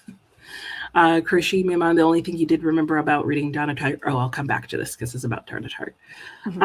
Okay, things well, I think it's interesting that her birthmark was a rose or a snake, depending on who was perceiving her. But Yeah. like, it was like a big, obvious like indicator. Yeah. The letter A. Yeah. Except, Mm. yeah, it did have that sort of feel. So, yeah. Okay, so things you disliked. So going into now the second part of the book is now where like all the work we did in book one, part one, and like getting an introduction to everyone and how the town works. Now in part two, we're going to focus on the relationship between Nell and Sula as like main characters. And that's what worked the least for me because, we have that they, as children, as young girls, they get really close. They kind of find in each other and in each other's homes like what they're lacking in their own, and they just become like inseparable, like each other's other half. And then book one or part one ends with Sula abruptly leaving, and then part two is kind of just her coming back, and so just their relationship didn't feel fleshed out or believable to me. So we get this departure really abruptly, this reunion that feels like we're just thrown back in without really reflecting on like what happened between them, why they went 10 years without speaking. Then we have a huge betrayal that I could see coming. Like there's an infidelity moment that the writing was on the wall. And then it just ends with like this moment of mourning of, Nell for Sula, but none of it really felt believable. Their relationship just wasn't done right for that to be the focus of the book. It fell flat for me. Yeah, I felt the same way about that. I felt like the feelings at the very end of the book didn't feel believable to me for all the reasons you just said. I think, and we kind of mentioned this earlier too, that for me, the plot also just didn't really work the way like she structured the plot. I felt like part one, kind of like you indicated earlier, felt too unfocused, like too many subplots and side stories. And while I liked the individual stories, I felt like I was really waiting for a long time to get to what the point was and what I was supposed to do with all these informations. And then in part two, I ended up feeling like the only point of part one was to serve as Easter eggs for part two. So like people would reference something in passing and I'd be like, oh, I remember that from part one. Mm-hmm. And so I felt kind of torn about that because I was like, well, that is kind of how it is in life where you grow up in an area and then when you return to that area or if you stay in that area as an adult, you guys can all like reference things and everybody knows what you're talking about. But I don't know that I liked that in book format. And I don't know that it worked for me here in this story. Because I ended up having things like, Shadrach, who's a character in the book, who I felt like I don't really feel like his entire part of the story felt like it belonged to this book to me, especially not if the book was supposed to be about Sula and Nell. Mm-hmm. So that's kind of where I was on that. So if any of you guys feel like mentioning in the chat, your thoughts on what your favorite parts, least favorite parts were, you can do that. Or if you're watching this back, you can leave that in the comments below. But the last thing we're going to talk about before we go into our break real quickly is just how we feel like this would work in a high school curriculum, especially since I made it up. As part of the high school curriculum. And then we'll go into our next sprint and I'll talk about what we're going to talk about before we go into that. So high school appropriateness. Do you think this book would work in high school? I could see this definitely being a, 12th grade, maybe even like an AP course kind of thing. Just given like Toni Morrison's place in American literature, like, yes, absolutely introduce her to students. And then subject-wise, I mean, Sula is definitely an over-sexualized character, but I don't think that's something that needs to be like censored for a classroom. Like, there's nothing like, like overtly like pornographic or anything on the page. She's just a very sexual character. And that's where I would be like, okay, definitely 12th grade, not freshman level. But yeah, I think it's, I guess, appropriate in that it's a good example of like nuances and like kind of dissecting character and setting. Yeah. So. Yeah, I think I would largely agree. I feel like it was pretty early on, I feel like, in the book that I was like, nope, I don't think this was the one that I read for high school, because I was like, something about this just doesn't seem like there would be enough things to pull out that would be both relevant to high schoolers as well as useful in a high school English class. I agree that in terms of conversation about characterization, how books use setting, and even just looking at like different forms of structure and plotting, like I think there are things that like literary analysis wise you could use this book for, but I feel like the themes in the book itself like might feel like kind of a miss in terms of like relevance to high school students, because in the beginning part of the book they are children and then into high school, but I feel like as it goes on, like a lot of the major parts of the book happen with them later as adults and has to do with their behaviors as adults. So I don't know, I feel kind of back and forth about that one. Mm-hmm. Mickey was saying she felt like the cast of characters in Sula was too large for such a short book. Yeah, it felt like just a lot was trying to be done and said in a very short time. And Holly was saying, I'm not sure where it comes from, but books with the upper middle class New Yorkers who know about art and food always plays. Oh, this has to do back with, I think, having partially to do with the Goldfinch and other things like that. So I'll come back to that comment in a second. So before I go to those last two comments that I skipped real quickly, we're going to go back into a sprint after I read those comments. And when we come back, we're going to share what our rating and what grade we gave Sula. So we usually give it a rating, like a star rating, just whatever our star rating was, and then a letter grade for like high school. And so we'll do that when we come back, and we'll also share what we feel like Sula reads like, and if there's anything that we would recommend, or if there's any books that after this we want to read as a follow-up, if that makes sense. So let me read these two comments real quickly that you guys left that weren't related to Sula. Crochet Mima was talking about Donna Tartt again, and the only thing you remember about reading Donna Tartt is constantly asking yourself, why am I reading this? And wondering how your neighbor loved it so much she read it 3 times. You know, I feel like she's somebody that when she hits for them. And I think, like, I do find her novels make me want to keep reading, but then I also feel like you, where I'm like, why am I still reading? 3 times seems like a lot, though. They're not little books. No, they're not.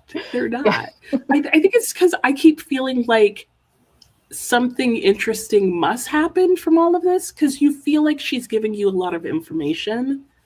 And I think for me, when that happens, I feel like there must be a point. But I'm realizing with Donna Tartt, at least for me, if there is one, it's not a strong enough point to justify everything I had to read to get there. Holly is not sure where it comes from, but books with upper middle class New Yorkers who know about art and food and plays, looking at you, Kitamura, always rub you the wrong way. It can feel kind of pretentious. I get that. And Mickey was saying she thinks Beloved would be a better book to teach since you think that there's way more to discuss, but you know that it's quite tough to read and may get lost with younger folks. Right. And I think Yeah. that is the one that is more commonly assigned. So like it's hard to talk about Sula in terms of appropriateness because it wasn't actually a high school assignment. Right. It's And so not the like common read. Morrison in general, like yes, appropriate to introduce in high school. But because of her subjects, like you just kind of have to know the level of your students. Yeah. Yep. Yep. All right, so I'm going to shoot us back into our next sprint. We'll sprint for another hour, and then when Alex and I come back, we will share with you our grades, our thoughts, our final, maybe a final little thought on the high school required reading challenge, and maybe some hints about what we plan on doing next. Alex is like, sure. I didn't brief her on any of that. So, all right, I'll start the timer and we'll see you guys in an hour. Happy sprinting.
Hello and welcome back.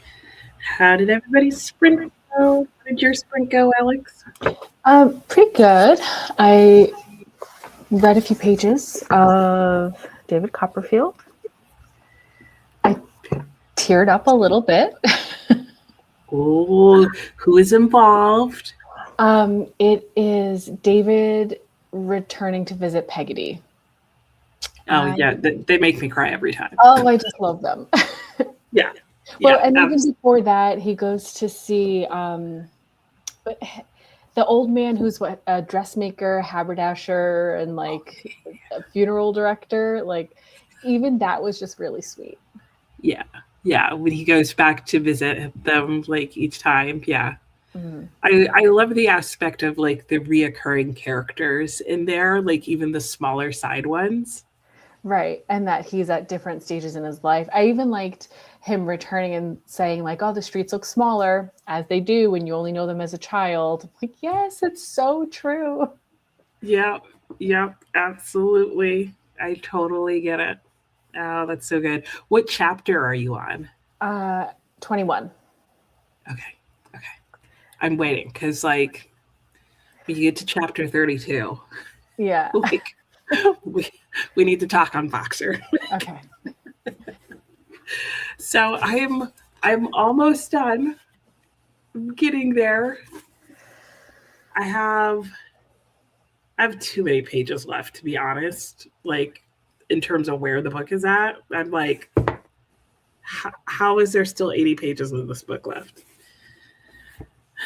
Plus, it's at the point in the book where it's like, we don't know why what's happening's happening. Somebody needs to explain something. Something needs to be explained. And I'm just feeling like, dude, just explain it already.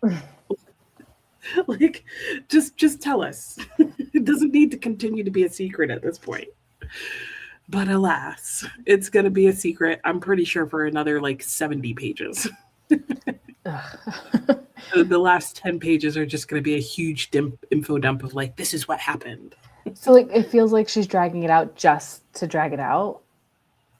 I don't know. Like I don't know at this point why it's still being dragged out. Like I feel like a good 20 pages ago, we could have like everything could have been wrapped up and there could have been a reveal. Mm-hmm. Like I feel like I should be in falling action right now. And instead I feel like we're probably not even at the climax yet. I don't know. Anyway, let's see what everybody else is up to. Oh, and I guess since I didn't have it on the screen, if you just joined, I'm talking about The Secret History, which I have tabbed the crap out of. Because I feel like partially because I'm like, I don't know what is important in this book. Like, what do I need to come back to? Happy time zone, Kelly. You're attempting to finish the edit for your author, 256 out of 407. Anne fell asleep until the phone rang. Well, hey, at least I woke you up. And you're very welcome for hosting, Viviana. Thanks for joining, as always. Sue fed the cats, had lunch, and watched YouTube. Ooh, what did you watch? Hi, Teresa. I'm doing well. How are you? You hope to write some emails. The books you're working on today are your rereads of Frankenstein and Persuasion. And you're reading a nonfiction graphic novel called The Jewish Deli, an illustrated guide to the chosen food. All great. I feel like there was probably more to that, but I can't see it. Kelly made it to 277. Nice. Aries joined halfway through the last sprint reading A Grave Empire. Amelia finished Biography of X. Oh, I thought you had just started it. So I was like, that was fast. It started strong, but lost you on the way. It's too long for its own good. I do recall that being a long book. I haven't read it, though. Kristen's done very little working today, but somehow read 275 pages. So you're going to go with it and see how much more you can read. Nice. Amy's at 45% of literature and lattes. Sorry, I thought I was going to sneeze. I'm like, for some reason, I don't know if it's allergies or what, but for like the last hour, I keep feeling like I'm about to sneeze. So I don't know what's going on. Anyway, okay. Amy did some laundry, got the desk all organized, got your dogs. I won't say a word in case other people's dogs are in the area. I won't say the T word. Got the dogs a little something something, and got yourself some Italian ice. Kristen's in the middle of Inseparable. I haven't heard of that one. And Wool. I've heard of Wool. And may pick up the summer book, which you got halfway through last summer and paused since then. I have the summer book, but I don't think it's going to happen this summer. Christy hasn't got much reading done, having a bad post-chemo day. Oh, no. I'm sorry to hear that, Christy. Yeah, that is no good. Just read the first of your 6 daily reads. Wow. Well, at least you're still able to read some, if not a lot. But and don't force it. Yeah. Be kind to yourself. Rest. Yeah. So do what you need to do. But maybe the reading is what you need to do, even if it's just a little bit. Denise read 15 pages on page 241. Just made some s'mores flavored coffee. Ooh, that sounds yummy. And your son came in. And Teresa was saying that your books are going great. Okay, nice. All right, so drum roll, the big reveal. Our rating, we've been talking about Sula and our thoughts on that. And now we're going to reveal our rating for Sula and our grade that we would give it for high school. If you have read Sula, feel free to share with us your star rating. So 3, 2, 1. Oh, we gave it the same thing. Yeah. It was a 3.5, so not bad as far as star rating goes. Mine's slightly ever so much lower, only because I do the quarter stars. I don't think you've succumbed to quarter stars. Yeah, I don't. I'm trying to work my way back up to whole numbers. Yeah. I know. Sometimes I'm like, what am I doing? Like, but it just feels right.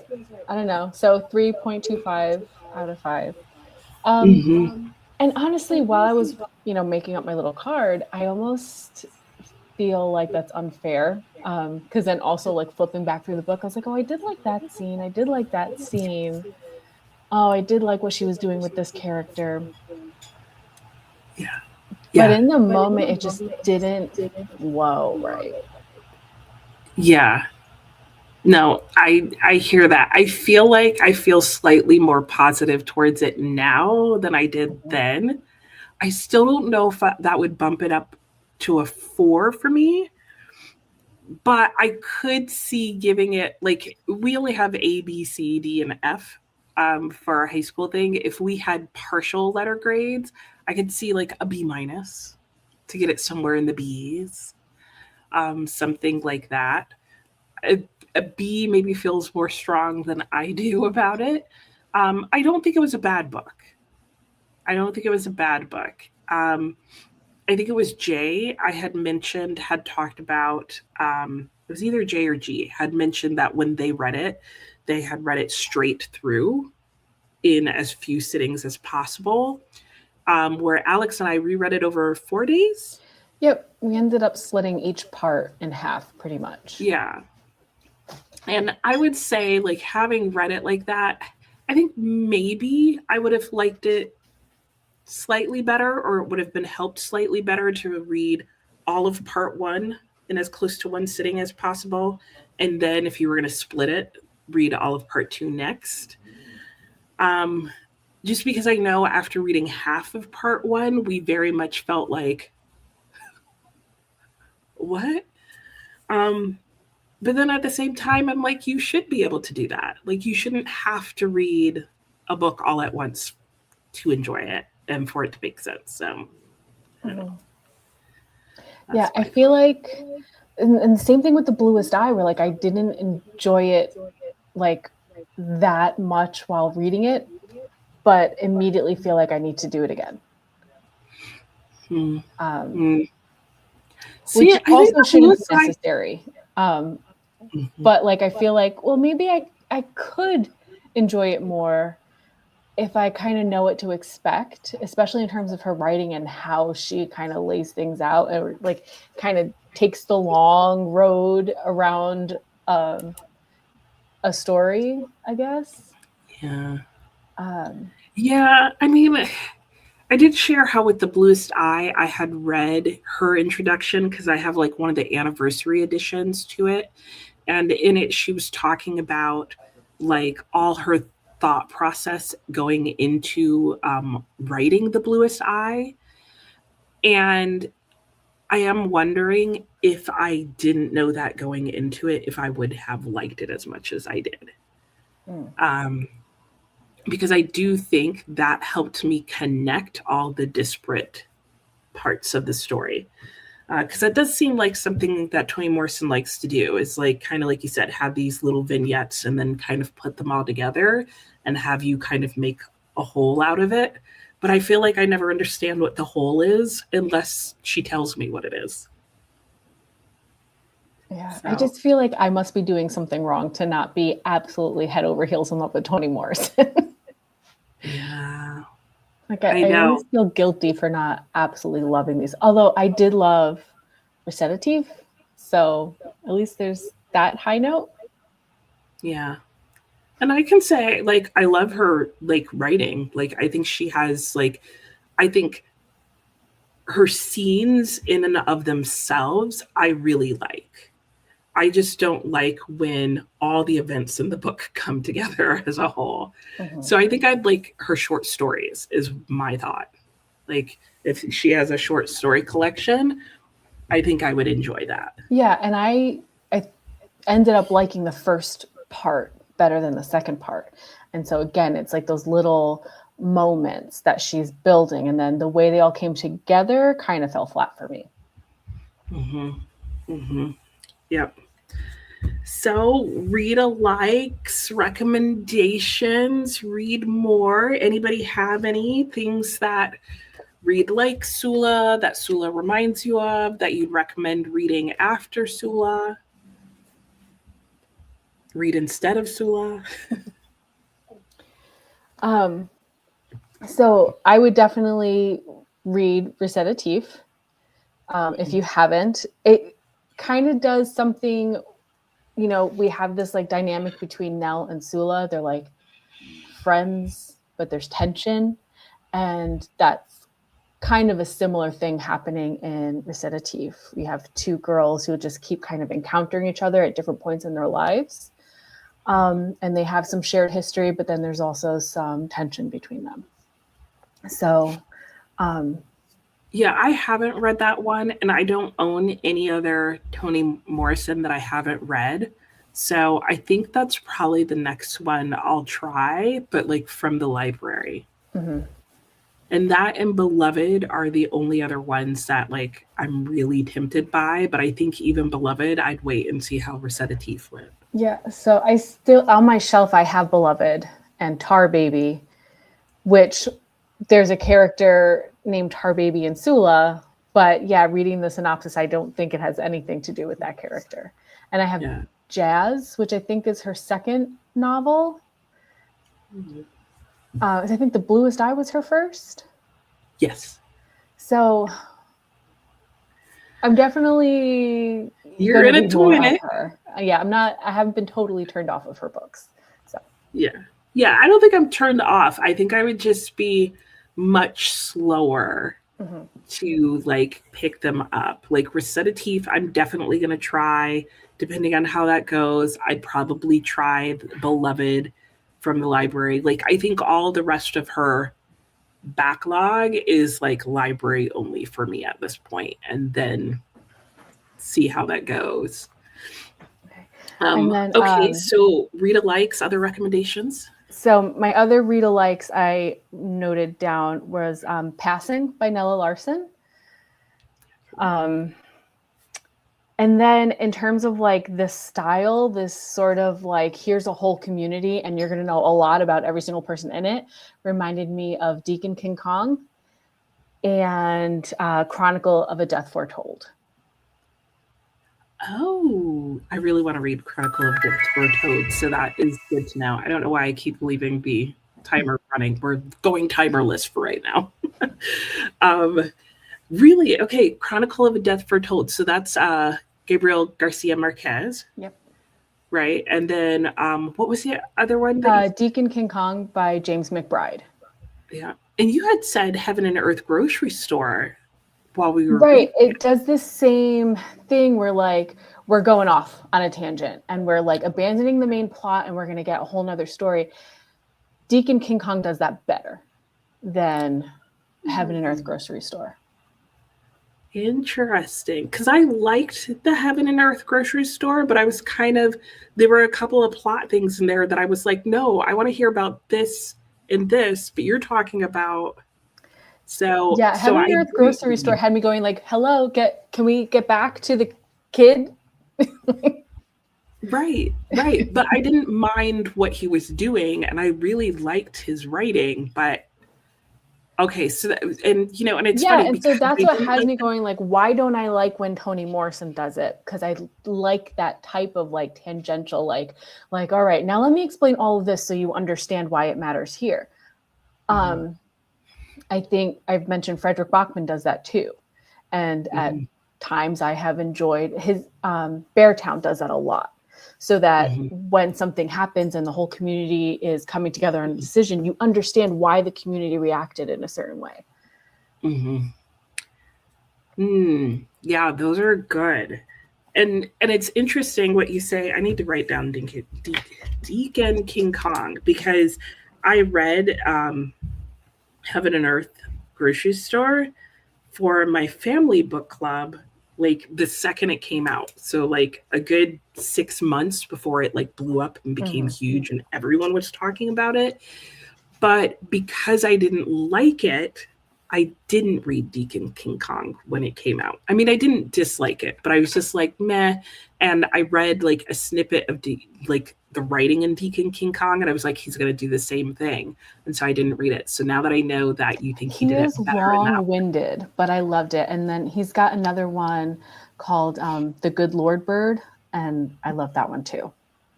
But Okay. same thing where I was like, oh my gosh, like he can go on and on. Yeah. I really liked his nonfiction, The Color of Water, because he does the same thing in there too, but that's a nonfiction and it is vignettes Mm-hmm. I because have it's that like one. I just haven't parts read it of yet. his life. And so then it didn't bother me at all. Um, okay, so I think for me, I also remembered that we talked about the Heaven and Earth grocery store. I had my brilliant friend, like somebody else mentioned that as well, just in terms of that book about friendships. I DNF'd my brilliant friend, but I feel like that's the part that people who like my brilliant friend like about it is that sort of friendship connection thing. Um, I personally, for books that look at female relationships and specifically Black female relationships that are a bit more recent, I was thinking of, is it The Other Half? I meant to look this up. Vanishing Half, Yes, Brit yes, Brit Bennett. Yeah. yes. Thank you. I was like, it's the something half, but I'm, I'm Yeah, missing the. that's the one where I got that and then I had to read Passing. So that, yeah, applies. Yeah. And just in terms of like the looking at a community, you have these females that are involved. In that case, they're sisters. And then the other one was also Black Cake, because I felt like that also had a look at the way a couple of different communities work and it focuses on the women in the community by and large and how they're impacted and their impact on the community. So those were the ones. I'm now wondering if I'm getting sick because like my nose is like I don't know what's going on. I've been dealing with allergies. For me, it's my eyes get really itchy and irritated. And Oh so I'm hoping no, now mine the is rain just makes everything settle. yeah, exactly. Well, let's see what everybody else had as options. Chrissy was saying your daily reads are easy. Oh, she was talking about Oh, in yeah. relation to taking it easy, 1 page per day, except your daily Bible reading. So not a chore and mostly uplifting pieces. Oh, that's good. Yeah, because you were saying you had quite a few daily reads. Kristen's next sprint is going to be McDonald's for some nuggies, a pup, and some Diet Coke. Lovely. You felt similarly about Beloved. You liked it, loved the writing, but couldn't rave about it in the same way that so many people do. I think Toni Morrison is someone that, like, it seems like a lot of people like or like really love. Like, I don't hear a lot of people say like they hate her. Maybe like didn't get her. Um, but yeah, I don't know. Oh, Kin is inspired by Sula. Oh, that's good to know. I've been seeing I that know. everywhere. We're both like, oh, really? I like Tayari Jones. I don't think I've read anything by her, but I've definitely seen Kin going around, and people seem to really like it. Mickey was on the same page with the recitative and passing. Charles Mills has a Sula-like novel set in North Carolina. Alice Walker's The Colored Purple is Sula-like. That's a good one. I could see that in terms of you've got that female relationship. It's all just in one community. Oops, pressing the wrong buttons. Diana's only read Beloved and Paradise. Oh, I forgot about Paradise. She's a prolific author. You're a Toni Morrison fan, so you're covering your ears. Oh, we don't hate her, so don't worry. Oh, you're from Cleveland, which is near where Toni was born. You came of age reading all of Toni Morrison's books. And she is inspired a lot of Black arts movement teachers, so her work was pushed on you early. Luckily, you love her. Yeah. I mean, I think she's an amazing author just in terms of what she's done with her career. She's very prolific. I think she writes on a lot of interesting things in a lot of different ways. And she has, for me, some really beautiful moments in her books. I'm kind of like you, Alex. Like, I wish I liked her a lot more than I do. Mm-hmm. And I feel like her books tend to be on the shorter side. So it's almost like I need a little bit more. Like, because she's doing a lot in these short books, and it's almost like, okay, so then like go for it and give me more of each thing. Yeah, I could see that. Yeah. Denise loved Dinkin' King Kong. And Anne says if you like passing, she'd suggest The Vanishing Half. Yeah, absolutely. And loved The Heaven and Earth Grocery Store even more. So then, Denise, did you say you've read Sula? Because if not, maybe you should give it a try. Mm-hmm. Britta thinks Their Eyes Were Watching God by Zora Neale Hurston would be a good novel to pair with Sula. I could see that. I could definitely see that. You've got a lot of that community feel going on in there. Mickey enjoyed The Wedding by Dorothy West, which is more Sula adjacent, in which class among a Black community is a bigger issue. Maybe I would enjoy that. I own The Wedding. Because I did like the part that, like, I wished all of Sula was about just the community as a whole. And that we had gotten more with Shadrach, more with some of the other houses and stuff. Mickey preferred Their Eyes Were Watching God, a good pairing. You love the series by Ella Ferrante. You love that it follows the characters throughout their life. That is pretty satisfying. Dina was torn between 3 and 4 stars for Sula. You went with 4. You really did like it. I could see bumping it up to 4 on a reread. I think, I would maybe pick out some more things. I don't feel like it's a book that if I reread it would get worse. Right. Because I think I would now feel like it's a book where once you're settled with everything that happens over the course of it and then you go back and reread, you'd be like, oh, okay, now I'm understanding from the start how this is tying in. Mm-hmm. Their Eyes Were Watching God doesn't have a female friendship at the center. Yeah, I would say that's more community focused, in that book. And then male-female. Yeah, and more of that like return. Like, so Sula's return was like a big marking moment. And I would agree. I don't think Janie did have a foil to her. Certainly not in Another Woman. Kristen, that's the main theme of Inseparable by Simone de Beauvoir. I totally just combined her two names, the two parts of her name. You're only halfway done, but it starts with two friends growing up post World War one of the friends being a bit more rebellious, like my brilliant friend. So maybe some people might like Inseparable. Have you read The Supremes at Earl's All You Can Eat? I have not.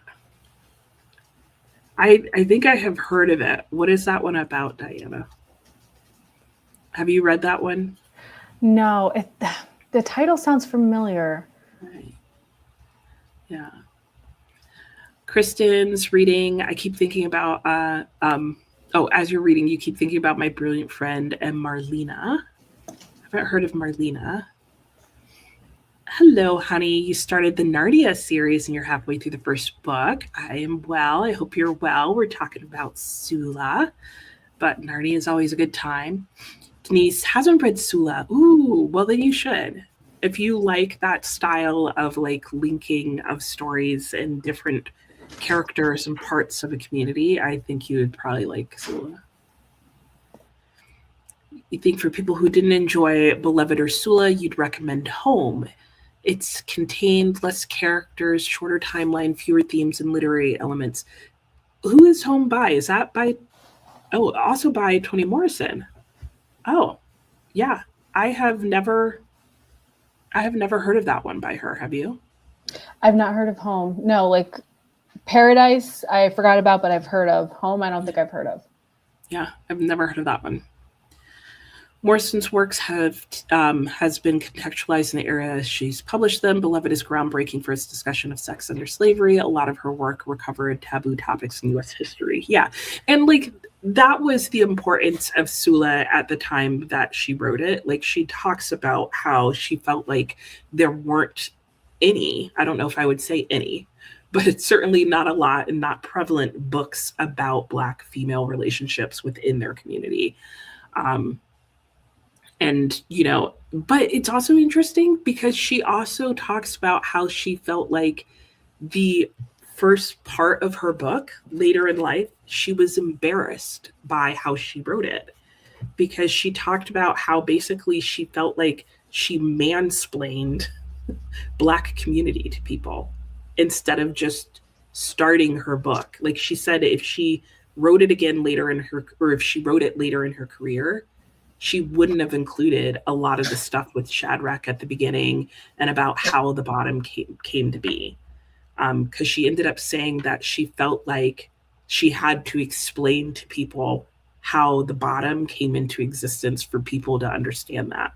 Where later she was like, no, I don't owe anybody that explanation, and particularly not in a book that's not about that. So I thought that was interesting.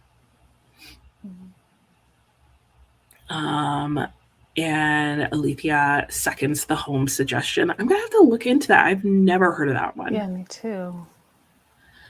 Honey, never read Morrison since you're not sure you're emotionally prepared for her work, but if Home is good for an intro, you'll try that. I would also say compared to some other ones, Sula is not like traumatizing. I didn't feel like there's shocking things in there, but I don't feel like it's like the bluest eyes a lot. And if you want to know about Toni Morrison herself, you enjoyed her biography, Toni, at Random House by Dana A. Williams. It's a story of when she was editor at Random House. I remember hearing about that. And I remember thinking it was interesting that it's about her time at Random House more than just about her. Yes, to contextualize, you learned about Morrison in relation to a specific time and place in literary movement. Yeah. And you were thinking of Janie and Phoebe by Watson. I don't know that one either. Phoebe didn't stand out to you, but it's been years since you've reread it. You were distracted by Tea Cake, but you'll remember to look out for Phoebe if you read it. If you reread it, rather. And Diana, it's about three friends that were dubbed the Supremes when they were in high school and over their 4 decades of friendship. Oh, okay. I don't know if I knew that's what it was about. But fits into that whole like female friendship long-term kind of deal. Very cool. All right. Well, that is all we have to say about this. You know what? I never checked to see. I like sent you a message and then never listened to it, Alex. I totally forgot I had messaged you. So I don't know what you said. So I'll follow your lead on whatever you said in your message. Okay, it was on what to let you guys know about our plans for our next round of our high school rereads. And so we are changing the format up a bit in terms of how we select the books, and also the number of books read. So our first round, we made a list of 10 books. Like we just jumped right into the deep end, 10 books. And we're going to take it easier next year. And we're going to do 4, I think is what we settled on. We're going to split the year into basically quarters. And then this will allow us to also kind of alternate that with your channel members book club also. So we'll have lots of time for lots of reads and not get overwhelmed. Yeah. Yeah. And then, so we have all sorts of fun things planned for next year. I know last time when we first started this reading challenge, we kind of just started randomly, just the 2 of us, kind of in the middle of the year. The plan now is to start it in January. So come end of November, beginning of December, we'll do an announcement video on it, talking about everything, but there will be more high school reads to reread. And there's all sorts of fun little ways to keep it interesting and entertaining and to keep us busy, even though there's only 4 books. So we're going to have 4 books. We have a fun way of picking them. We have lots of things we plan on doing with them. And I think we are going to do them sort of in the first third of the year and the last third of the year. Kind of leaving the summer open because both Alex and I tend to be way busier in the summer just with family stuff, and it's just harder to schedule. But I don't know if you got my Voxer about that, but we have some ideas and plans in the works for summer as well. So keep an eye out for that. You won't see an announcement on that for a little bit, but we might keep dropping hints as we go or something. So, all right. Well, I will send us back into our next sprint. Are you heading out? Yes, I'll probably be in the chats, but I'm going to turn this off for now. Come off screen and do things. All right. Sounds good. Well, thank you so much for coming on. This is fun. Thanks everyone for chatting. You'll have to join us again sometime. Yeah, we'll do. All right. We'll head back into our sprint. The clock is just about an hour. I will see you guys in an hour. Alex will see you around in the chat. Yeah. Oh, and drop the link to your channel in the chat as well, Alex. Sure. People should be able to click on you to find it, but it's easier if they have a link. So, all right. Well, I will see you guys in an hour, and we'll see Alex in the chat. Thanks again, and I'll talk to you guys soon. Happy sprinting.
Hello and welcome back. How did your spring go? What did you get up to? I am still reading.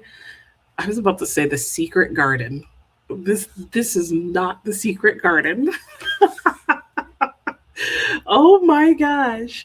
I have about 15 pages left, and some of the choices being made at this point, like, I like an unreliable narrator, but what I don't like is when an author's like choice to make the narrator unreliable relies mainly on the narrator just hiding things until the very end and being like, well, I knew this all along, but I never shared it. Like, I think I personally prefer and think is more realistic is when it ties together more clearly. And it's not like I never told you this and now suddenly here's this information you were never privy to, but I could have told you at any point. But that, like, they give us stuff as you go along, like where it would naturally come up, and like maybe there was a time that I hid this, but now that this has come up, let me be honest about this thing instead of saving it all until the last 100 pages or the last 50 pages. That for some reason bothers me because then it's like I'm going to blow your mind at the end of this book by sharing all these things that I could have told you at any other point in the book. It just doesn't feel like unreliable to me. It feels like hidden truth. It's like mystery books where like I know some people have this problem with like the Sherlock Holmes books where like Sherlock has all the information. And it's like the mystery books that you can never guess unless they told you something that they don't tell you until the very end. And therefore, like, you'll never be able to guess the mystery. I don't know. Anyway, so if you see me every now and then being like, seriously, it's just moments where I'm like, really? Now you're going to come out with that in the last 10 pages of the book? Like, this, you could have slowly brought this up and brought it out. Anyway, that's just me. I think I am getting sick. I'm either getting sick or my mom sent me flowers for my birthday and they need to go outside. That might be the other thing because they do smell really strongly. You know how flowers get to that point where it's like now it's overwhelming your whole house? I think I'm at that point. Anyway, Mickey had left this comment about Home by Toni Morrison, was published in 2012 about a Korean War vet. If you're remembering correctly, you think there was a mother-son relationship that was touching. Oh, and thank you. Yeah, we had a great time talking about Sula.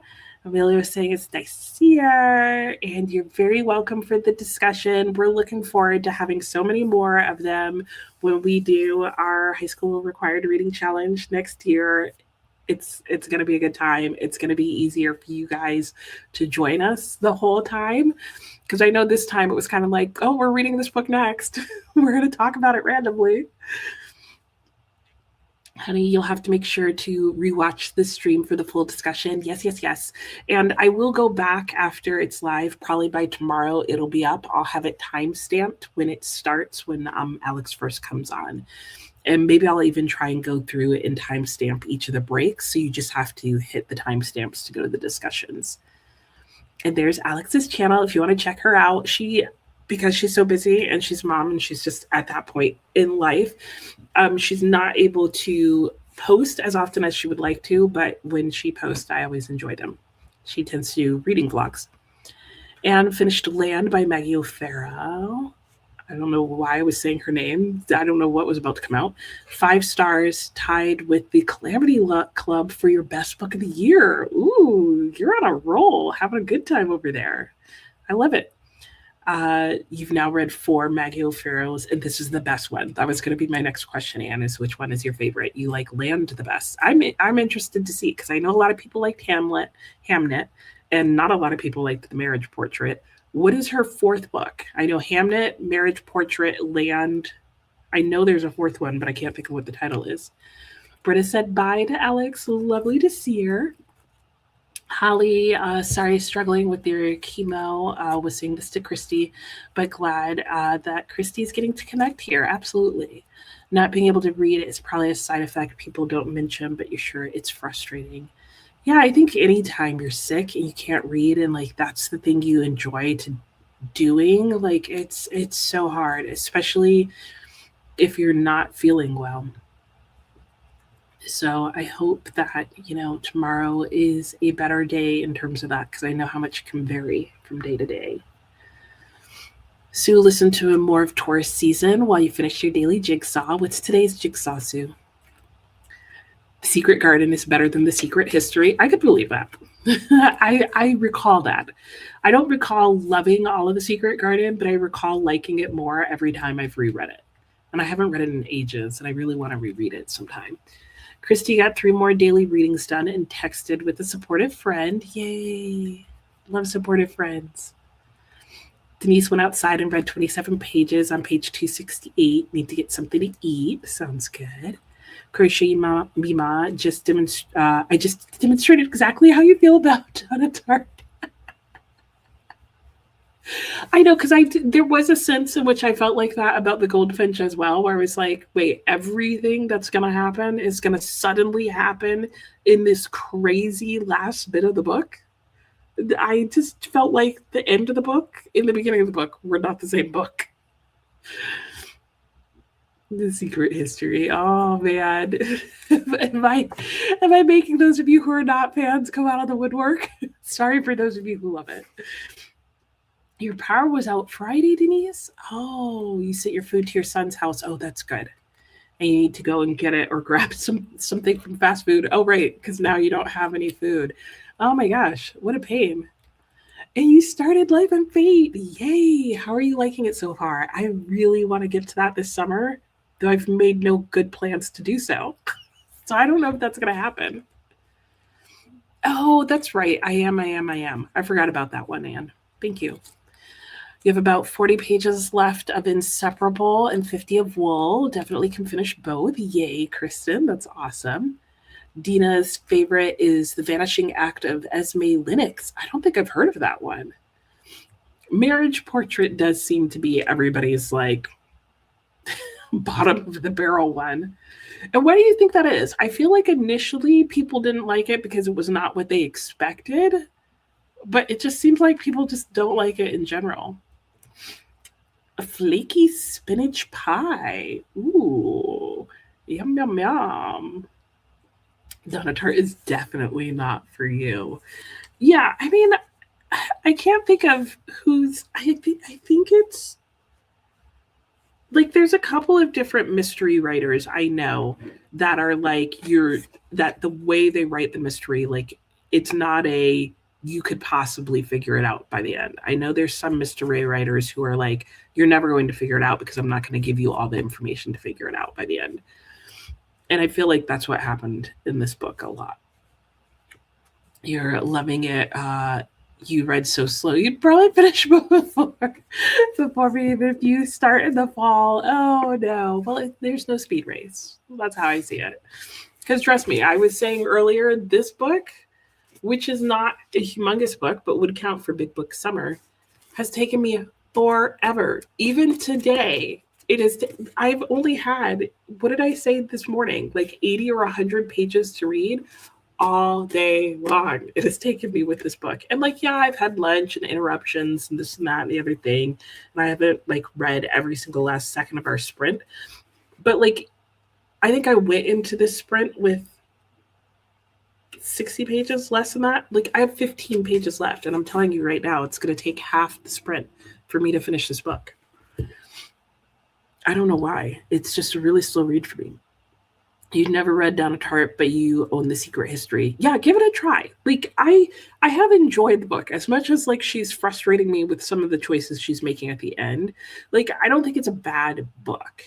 Having read The Goldfinch and having read the opening of this book, if I didn't own it and I had gotten it out of the library, I don't know if I would have finished it. But it was good enough and interesting enough that I was like, okay, I'll finish this. But I don't know what I'm gonna rate it. Not a 5. Then the marriage portrait, it did what you needed it to do to feel better about the book, but in a way that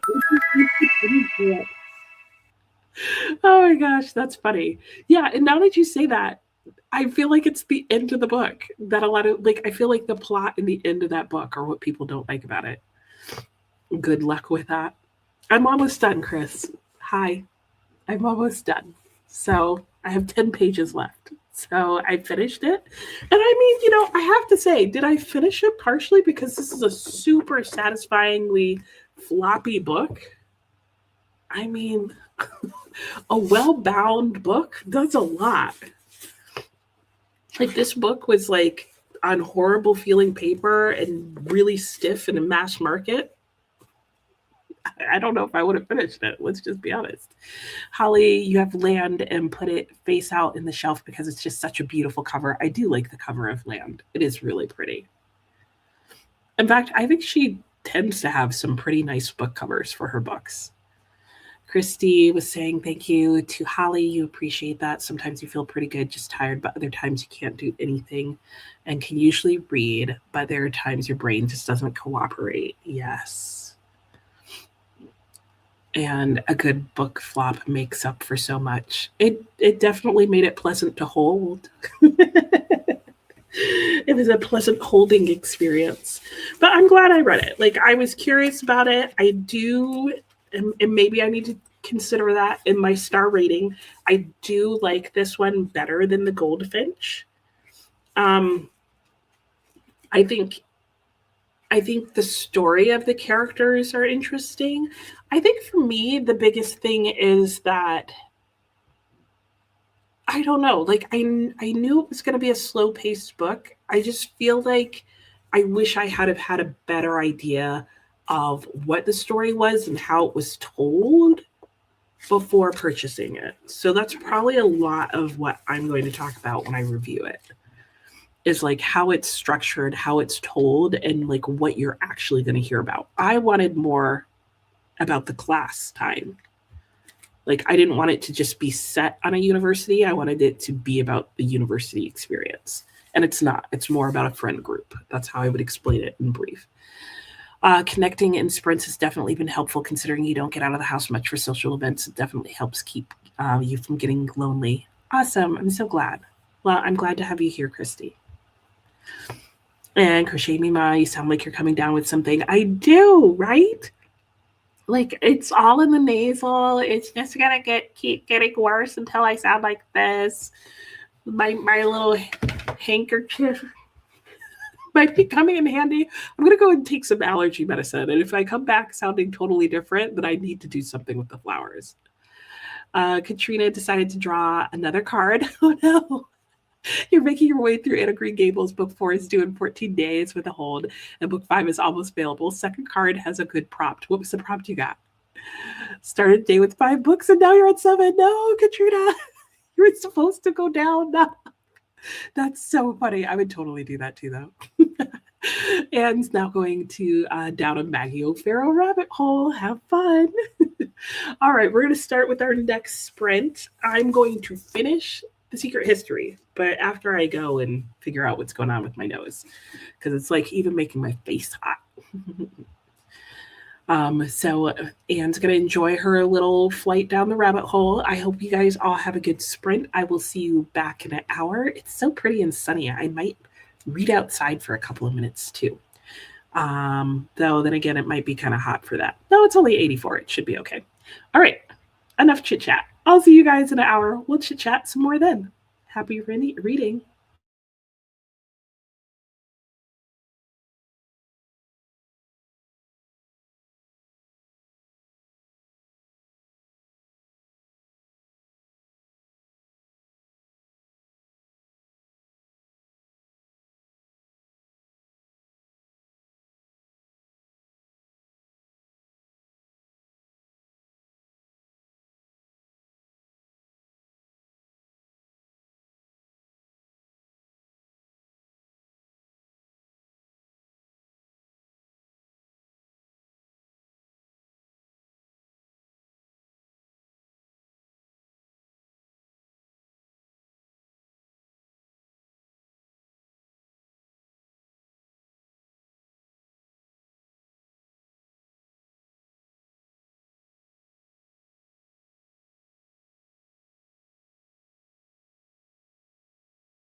Hello and welcome back.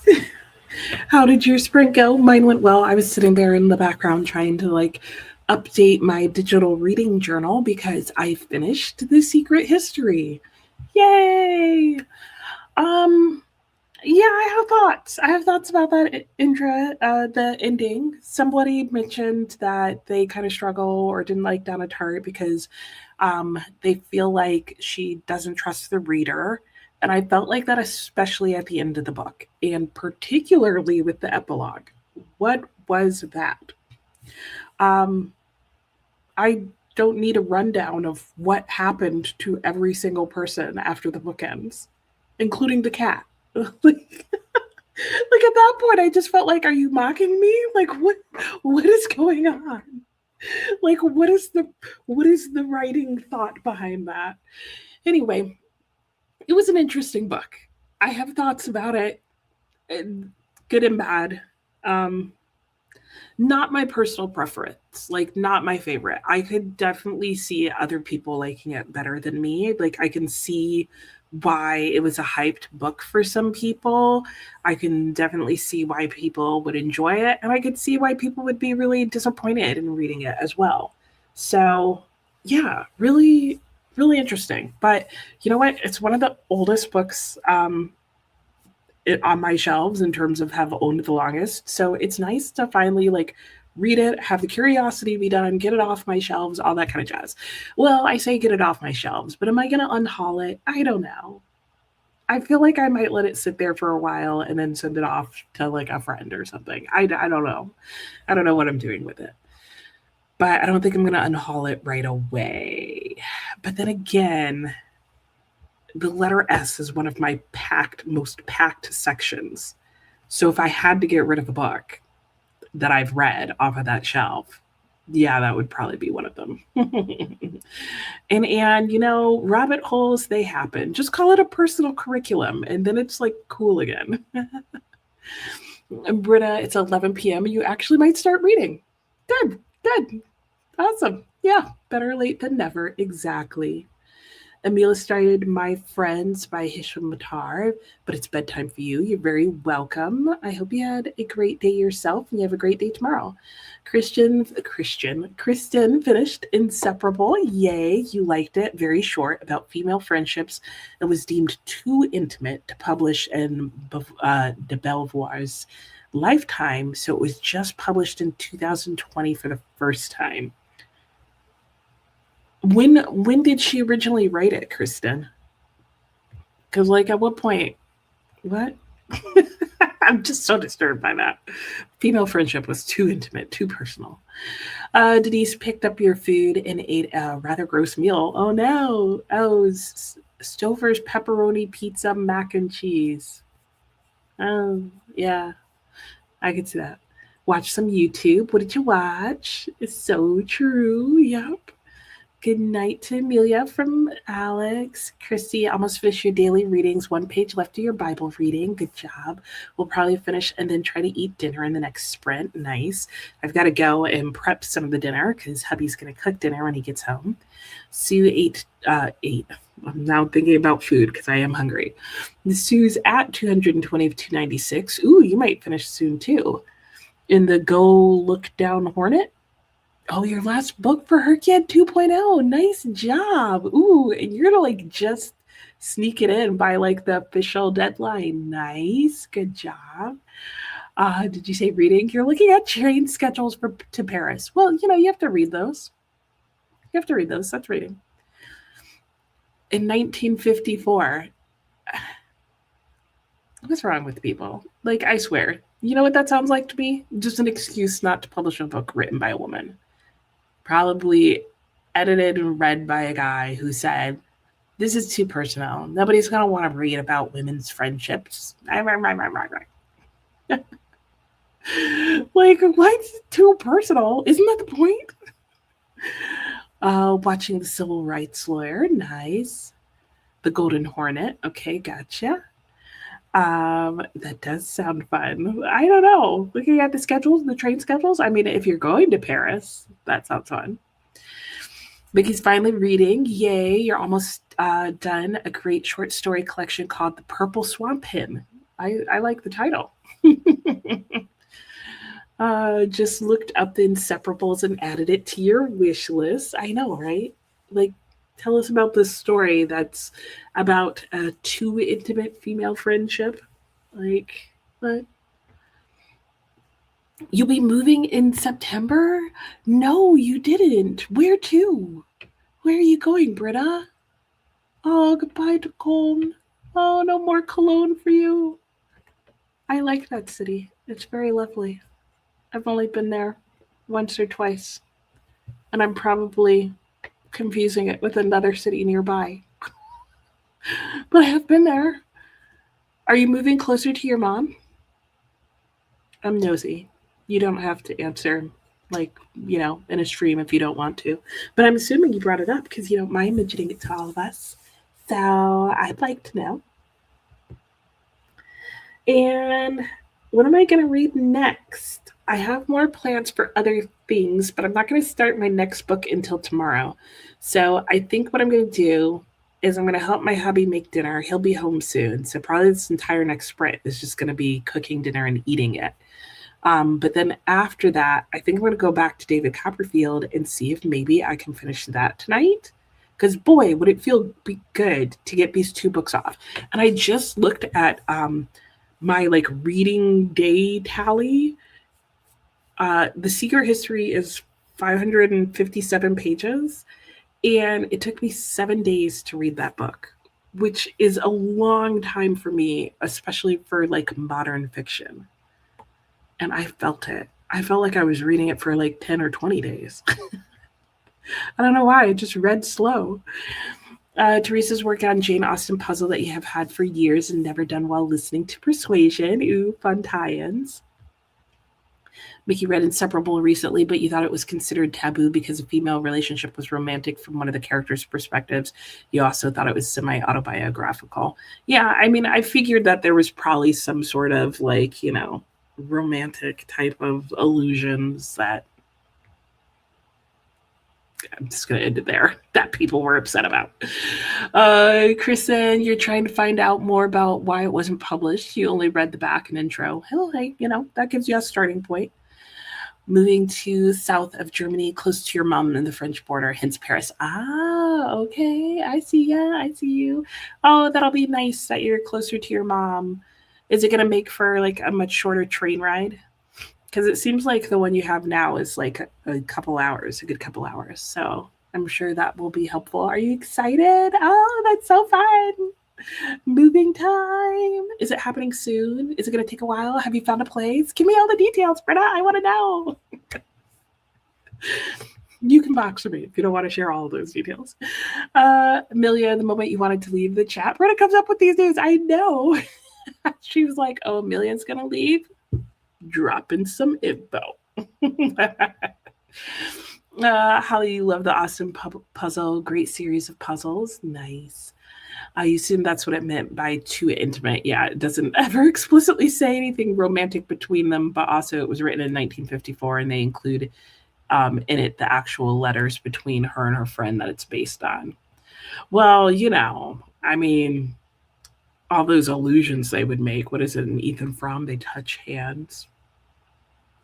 Ooh, girl. So, yeah, you can't even allude to anything because that might be, not so great. Britta apologizes, Amelia, for, tempting you.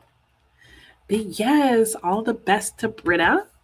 Can't wait to see the book hauls from Shakespeare and Company. Ooh. Same. But yeah, good luck to you, Britta, whenever you're moving. That is so exciting. Thank you for sharing with us. We'll be looking forward to seeing that, and I hope it all goes well and packing up the books and that you just have a wonderful, glorious place and that you find the place of your dreams and that it's amazing. Oh, that sounds so good. Anyway, I've got to go and de-tender my chicken tenders and maybe dip them in some marinade that I probably should have put them in this morning. whatever, every little second helps, and cook some food, listen to David Copperfield until hubby comes home. And yeah, I'm going to do all that jazz. Oh, they're in Paris? That's fun. Britta's like, yeah, you know me. You know I'm going there. Britta's the only person you know who actually enjoys moving, so hope you'll be having a lot of fun. Oh, moving can be fun though. I enjoyed moving. Like, there's parts of moving I enjoyed. There's other parts where I'm like, nah, nah, dude, nah. And I don't know. I did realize that I had accidentally stopped taking my allergy medicine. So I haven't actually taken allergy medicine since like last Thursday. So I did take my allergy pill, but I also use an allergy nasal spray. So I did some of that. And it's doing something, but it also helps even when I have a cold. So I don't know. I think we're going to take the flowers away. I'm going to take my allergy pills regularly over the next couple of days, and we'll see how that all works. And Mickey's like, yeah, I know you're a reader and book club lover. Yeah, you know what's what. You know what's what. All right, I am going to take this off the screen since that's not happening. Replace it with this because that is going to happen, hopefully. And you love moving, packing, organizing, getting new furniture, unpacking. You love it all. I could skip the packing part. I like the organizing of my stuff to get it moved because then it's like you find things and you're like, oh yeah, and getting new furniture and unpacking. Yeah. Okay. Good night again to you, Amelia. And we are going to go into our next sprint. Have fun in your next hour, everybody. And yeah, Mickey says good night as well, Amelia. And I will see you all in an hour. Happy sprinting and good night to any of you who might also be leaving during the sprint. And I'll see you, the rest of you, in an hour. Happy sprinting.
Hello and welcome back. How did everybody's sprint go? Mine went well.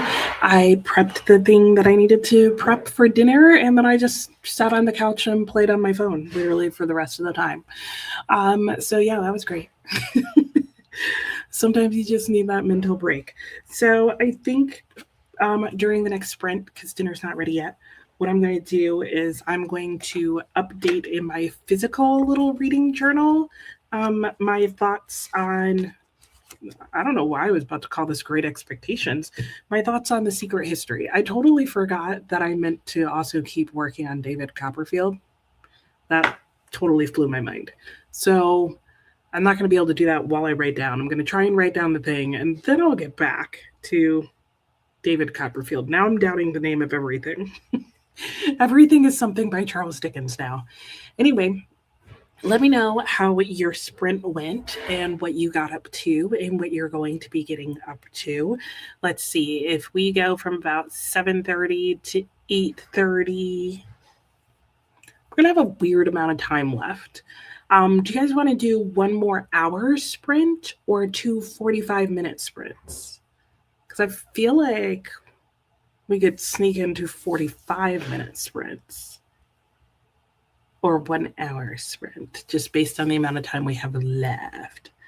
Because we start again at like 7:30, like we're only going to have 30 minutes when we come back, which will be a lot of time and no time. So let me know if you want to do two 45 minutes or just keep going with our normal hour and do one final hour. And we will base the rest of the sprint on that. Let me see what you guys got up to. I think just when we left, Britta was just saying goodbye and sleep well to Amelia. Amelia wanted to make sure there was nothing else Britta was going to share after she left, and had thought about moving to a freestanding house, but 4 days of over 100 convinced you don't want to mow the grass. True.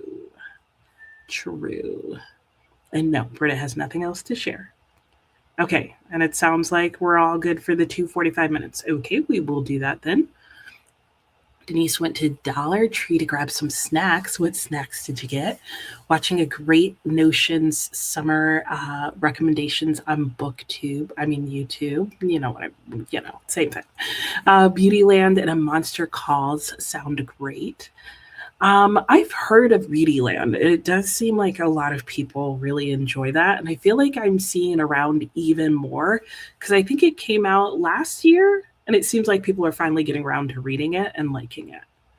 Okay, 2:45 minutes then, and she's at 2:45 out of 297. That fits the 2:45 vibe. Mickey got through only one short story as you got distracted by food. Food will do that to you.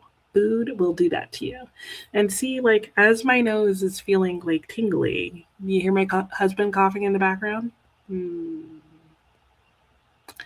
I really don't want a summer cold, but the nasal passages are feeling a little wild. So we'll see.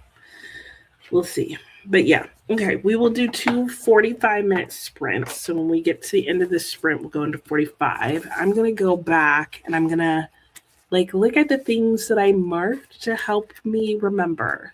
Some of these I think are just like plot points that I did, and some of these are things that I was like, yeah, see there, or oh yeah, that's nice. You read Beautyland a couple of years ago and really want to reread it. You enjoyed it, but did it on audio and want to read it physically. Okay, good to know.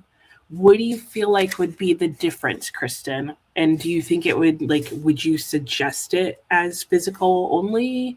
Do you feel like there's things that people would miss? Or is it just like, oh, okay, I feel like I missed something? And banana Laffy Taffy. Ooh, yum. Those are so good. York peppermint patties and Milky Way. We'll have a few of each since you can't decide which to eat. Sounds good. Fun candy treats. And Christy ate dinner, leftover grilled chicken with couscous and peas. That sounds yummy. You're very welcome, Lisa. Ooh, US versus Belgium World Cup. Go USA. Have fun with your soccer. Good times. And I know, right? All that yummy candy. Now I feel like popcorn, movie night, candy, get all the little things. What did you guys get? Like, do you guys go? I don't go to the movie theaters that often anymore. But like growing up, going to the movies was so much cheaper, and everything was cheaper. And I would go, and I loved getting popcorn. But if I didn't get popcorn, I definitely wanted to get Sour Patch Kids. Did you guys have like a go-to candy for the movies? Do you still? Kristen finished Wool. Yay! Going to pick up a short horror book you have on Kindle that is due back to the library in a couple of days. Wasn't planning to finish all three of your books, but I mean, hey, if you fit it in, it works. Christy, all good choices. You love the banana Laffy Taffy. Yep. Ooh, and frozen peppermint patties. Yum, yum, yum. Hey, Jim, how are you? You found a volume of short stories today, and this sprint you read a story by your favorite author. Yay! Who is, which is, who's your favorite author? Let us know. Did you like the short story? Hopefully so. Hopefully it was like and now I have a new favorite story by my favorite author. I love that kind of thing. Dean Ing's first published story, Mulf, from 1976. Fun. That's cool. I love when you like stumble across a favorite author's work. Sue would only get popcorn. Okay. I got popcorn like 99% of the time too. Kristen, you think you were slightly let down because you were expecting a space book rather than a literary character study. Yeah, I don't like when science fiction does that to me. Like I feel like that was what was it? The one that's like Hidden Figures but not. It has like the three women lady astronaut, that series. But I feel like that's not what the first book was called. I feel like that was a bait and switch where it was like this is going to be about lady astronauts, but it was really about this character and her struggle with anxiety, and I was like I don't mind that topic, but that's not what this book was supposed to be. You still liked it, but you weren't prepared to get all the details. Exactly, exactly. That's exactly how I felt. Peppermint patties in the Milky Way are in the freezer now. Yay. Set in the Pacific Northwest, and it reminds you of Tracker, the TV series. Oh, well, if you guys are into Tracker, there's a short story for you. You snuck in your candy, Sue. Naughty, naughty. What candy would you sneak in? Kristen, if you want to read Beautyland, don't go leaning towards the space alien side, but it's still good. Oh, that's right, because like there's that whole. See, I heard it described as she thinks she's an alien, so yeah. But I could see if you were going in thinking there was like space alien stuff going on, that would be disappointing. You think as a kid you'd have been Reese's Pieces? Oh yeah, if you were allowed to get something, you very rarely went to the movies. You were a teenager and started going with your friends and paying for yourself. You pretty much only remember going to the drive-in to see the Star Wars movies for your brother. Fun, good times. Yeah, I went to most movies as a teenager. Your daughter likes frozen purple grapes. Purple, not green. Okay. I've done the frozen grape thing. They're good. Kristen was saying, dang, you forgot you were going to finish the summer book. Oh, yeah. Yeah, you did say that. Well, at least we know what you're reading for the rest of the week, Kristen. You're knocking all the books out. Christy pretty much only remembers going to the drive-in to see the Star Wars movies for your brother. I already read that. A box of Good and Plenty. Oh, no, you did that Good and Plenty. Yeah, I liked the Good and Fruity. The Good and Plenty. I will never, ever understand black licorice. Ever. And Good and Plenty was like candy coating, but then you'd hit the black licorice on the inside. No. Neckos. Which ones are those? Or Smarties? Nice, nice. You get the Necco wafers once in a while. Oh, those are the wafers? Oh, I obviously don't get those often enough. Because I'm like, which one are those? But no, Jim, not the Good and Plenty. Not the black licorice. No. Oh my gosh, black licorice. That's like a cilantro flavor. Anyway, okay, I'm gonna work on my write up And then I'll put on David Copperfield and hopefully eat dinner during this. Oh, I need to reset our timer. So before I do that, let me pause that because we're going to do 2 45 minutes. Okay, we have two shorter 45-minute sprints coming up for us to finish the evening off, to finish things right. So there's your 45 minutes up on the clock. Happy sprinting. I will see you all in a short time. It's going to go by fast.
Hello and welcome back. How was that shorter sprint? Is it just me? It felt like a regular length sprint to me. Like I didn't feel like it really felt short, but maybe it did. I don't know. Maybe it's just that I happened to be done with everything that I wanted to get done during that sprint. So we did have dinner. I spent most of the sprint doing that. And then I came back over and I did fill out my reading journal for The Secret History. Oh, there's that fly. No, die. You must die. Sorry if you like insects. I don't. I have the fly swatter. Hang on.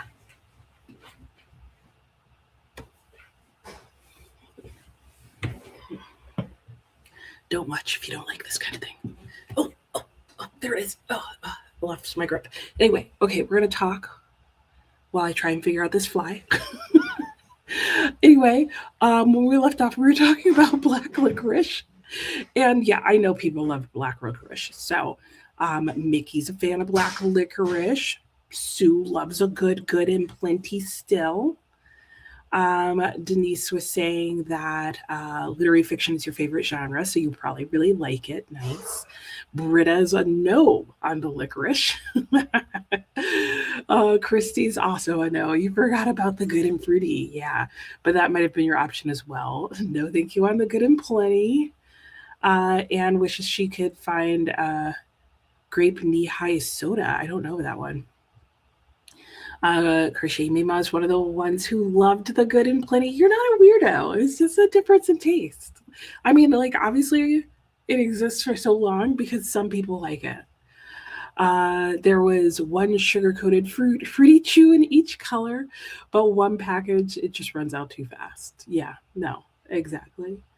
Did anyone like the orange circus peanuts? Yes, I haven't had those in forever. Denise likes them. Kristen will be interested to hear what Denise has what Denise thinks. You have several friends who absolutely love it, which is part of what makes you want to read it again now that you've been loving literary more. Nice. Andrea, good morning. I hope you slept well. And Britta, bedtime for Britta. Good night, Britta. You needed to clip that. Die. You must die. There are so many things that could get clipped out of my sprints. That would just be insane. Denise, talked to your sister and read some. Lost track of where you started. Read to page 279. Nice job. Alex, you don't know how to feel about Steerforth and David Copperfield. Oh, yeah. I never responded to your talking about that. You went pretty hard on the I don't like him, don't trust him and his mama. But but are you totally off? You think it's because he's just too charming? You're just gonna have to wait and find out, Alex. Like, he does come across as like everybody likes him, but I feel like I shouldn't like him, but everybody likes him. And it doesn't help that David likes him and he's the one telling us the story. Sorry, I'm trying to figure out where this fly went. I thought he was hanging out in my curtains. Hang on. I gotta investigate over here. Okay, seems like he flew away for now. Yeah, all will become clear in time. Kristen didn't read more of that sprint, maybe done for the night. Time to watch soccer. Neely ordered your soda online, but will that tell you what it cost? Well, sometimes you just got to take the gift, He has these lines like, you're like, excuse me? But yeah, David likes Steerforth. He does. And I feel very complicated about David's feelings about Steerforth, which for part of the book, I was like, nope, feel complicated. Then part of the book, I was like, okay, maybe I know how to feel about it. And then towards the end, I'm now like, maybe I don't. I don't know. I marked some passages. I have some thoughts. Denise doesn't care for black licorice, but like good and plenty, and Bassett's all sorts. And Mickey's almost finished another short story. You're really impressed with the collection. You've never read anything by Penelope Lively before. I've never heard of her, but I'm glad you're liking it. All Sorts are so good. I have not heard of All Sorts. Christy finished your daily reading and chatted with your oldest, longest friend. Yay. And yeah, I like red licorice too, Anne. I'm with you there. And guys, I do think I'm getting sick. Like, I'm getting all sorts of nasal stuff. I'm getting rid of the flowers. The flowers have got to go. Oh, good, Christy. I'm glad you're feeling better. Yay. Yay. Good. Hopefully that means it's all doing what it's supposed to do. So I'm going to cut our chat short. I'm going to wait until it's 8:15. Then I'm going to put us into our last sprint, which will land us perfectly at like 9 o'clock. And then we'll chat a little bit more one last time, and then that'll be it. So we have one sprint left. You're probably going to see me just running around my room with my fly swatter, because there's nothing I hate more than a fly.